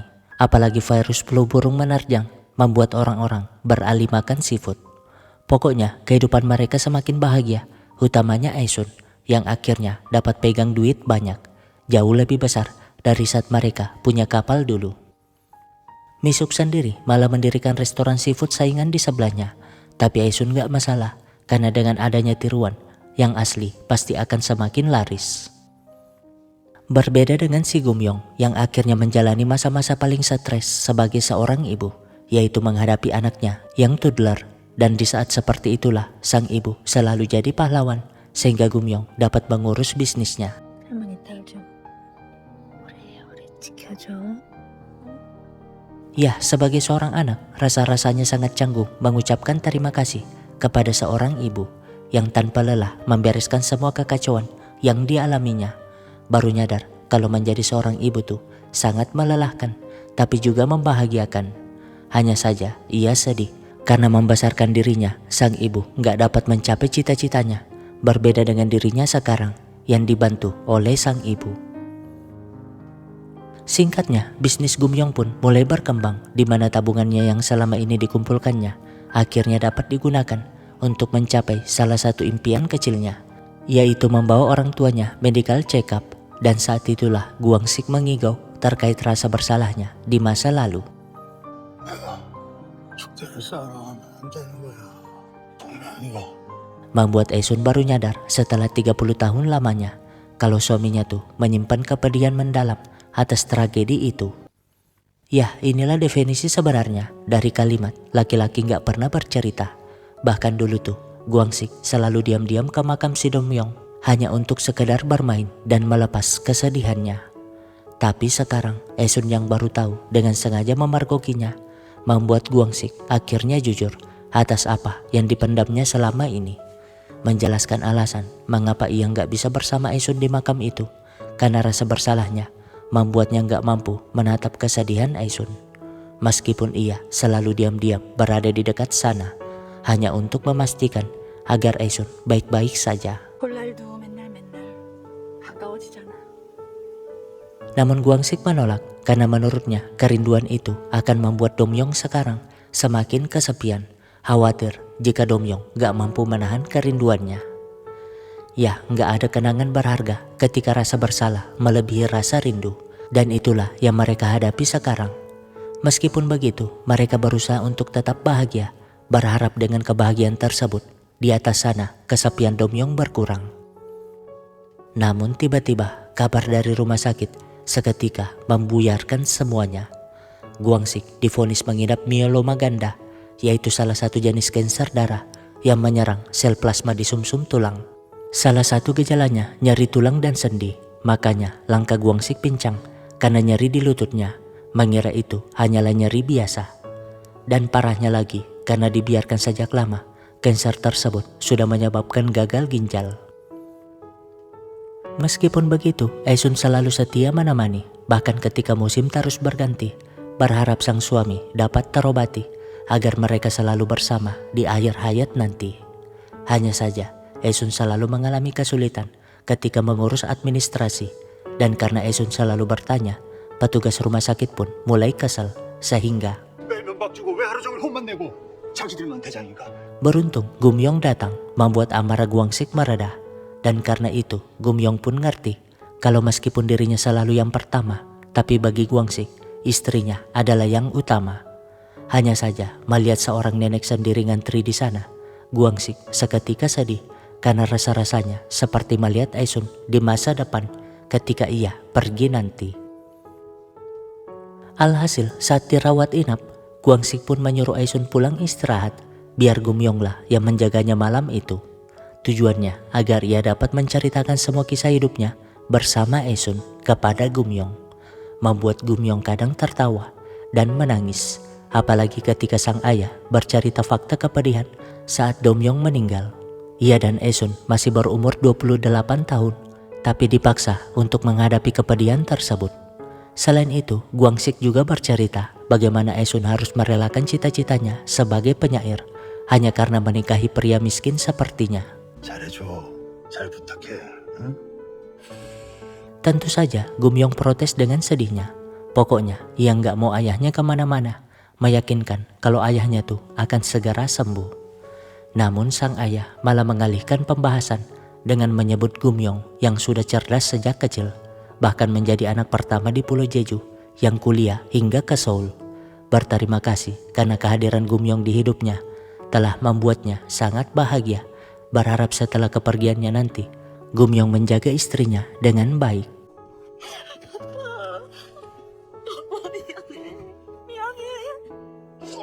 Ya, malam itu menjadi malam yang gak akan pernah Gumyong lupa dalam hidupnya.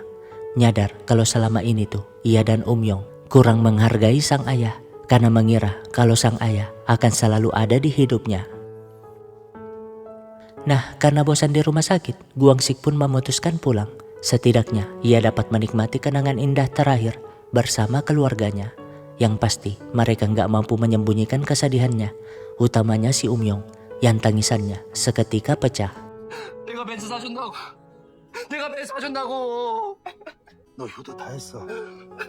Sama seperti dulu saat ia menangis karena ultahnya tidak dirayakan, sang ayah selalu diam-diam membawanya makan di luar. Dan rahasia itu selalu terjaga hingga sekarang, di mana Umyong gak mampu lagi menjaganya. Karena baginya semua kebaikan ayah yang dirahasiakan harus diungkapkan. Hanya saja gak ada yang nyadar kalau yang paling sedih atas musibah itu adalah ibu Guangsik. Ya, bagi mereka Guangsik adalah laut, satu-satunya orang yang selalu mereka andalkan dari dulu hingga sekarang. Singkatnya, Gumyong akhirnya sukses dengan bisnisnya, di mana sebagai CEO, Gumyong tampil di TV nasional memperkenalkan bisnisnya yang bernama Ever Study, di mana ide itu tercetus dari pengalaman saat kuliah di Jepang.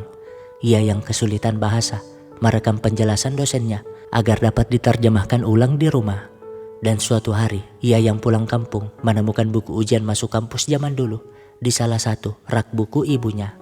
Cerita bagaimana cerdas dan tekunnya sang ibu, tapi karena ekonomi dan kurangnya akses pendidikan, ibunya harus rela mengubur cita-citanya. Dan karena semua itulah, ia mendirikan Ever Study, agar semua orang, siapapun itu, kapanpun itu, dan dimanapun itu, punya kesempatan untuk belajar dan meraih cita-citanya. 그렇게 저희 어머니의 꿈에서 시작됐습니다.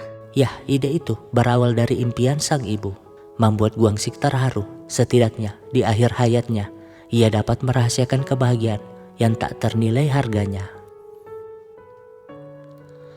Di saat yang sama, sesuai sejarahnya, pemerintah mendirikan Museum Penyelam Wanita yang diresmikan sebagai salah satu situs budaya warisan dunia. Ya, kebahagiaan tak berhenti di situ.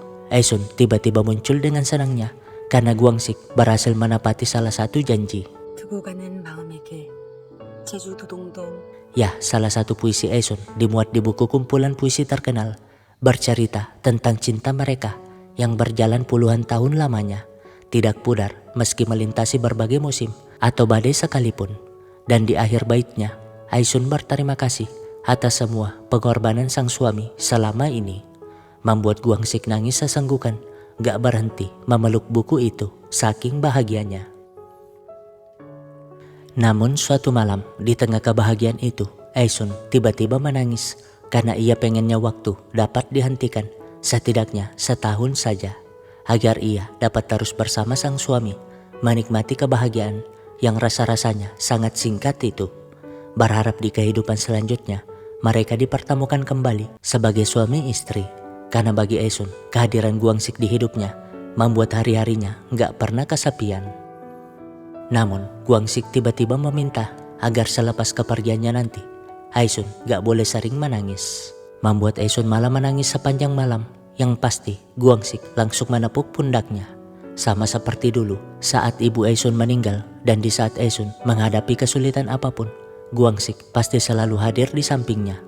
Dan itu juga selalu dilakukan Guangsik kepada anak-anaknya seumur hidupnya. 마지막까지 우리를 위해 온 힘을 다해 주었다. Tahun 2006, Guangsik tiba-tiba kritis membuat mereka harus berlari demi melihat sang ayah untuk terakhir kalinya.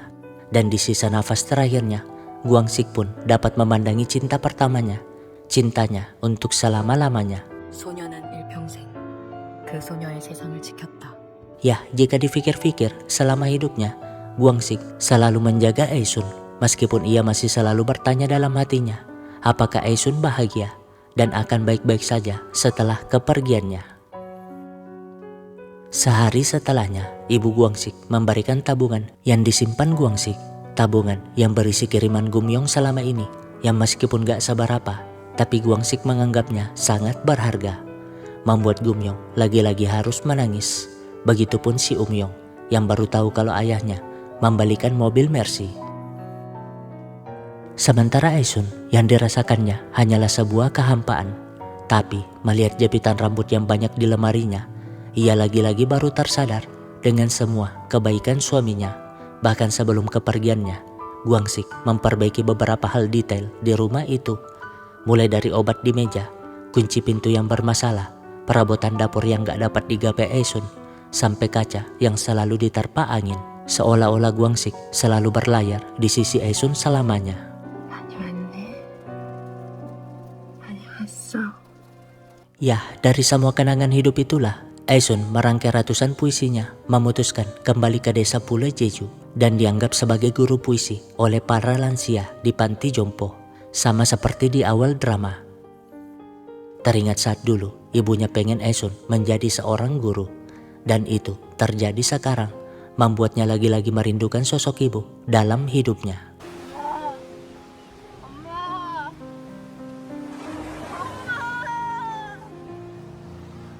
Sementara mereka yang sudah resmi pisah malah memutuskan untuk hidup bersama lagi, akibat waktu yang menghapus semua dendam dan membuat cinta pertama mereka bersemi. Lalu di akhir kisah ini, impian Aisun menjadi penyair benar-benar terwujud, di mana buku puisinya pun diterbitkan. Jadi Gumyong mengirimkan kumpulan puisi itu ke sebuah penerbit, membuat yang punya penerbit nangis sesenggukan membaca kisah tersebut. Kisah cinta yang tak lekang oleh waktu. Ya, dialah ibu yang pernah memakai jasa potong cumi Esun dulu. Dan setelah semua impiannya terkabul, Esun pun menikmati hari tuanya sambil mengenang kembali kisah indah cintanya, menghadapi tantangan hidup yang selalu berubah-ubah. Tapi berkat orang yang tepat di sampingnya, rasa-rasanya seperti selalu berada di musim semi. 너 좋아. 좋아. 나 너. 뭐 좋아. Dan tamat. Ya, ada banyak pengalaman berharga dalam drama ini yang mengajarkan kita bagaimana untuk tidak menyerah menghadapi badai sekencang apapun, karena hidup terkadang gak berjalan sesuai rencana. Sama seperti judul aslinya, yang berarti kamu telah bekerja keras. Sekian dari saya dan terima kasih.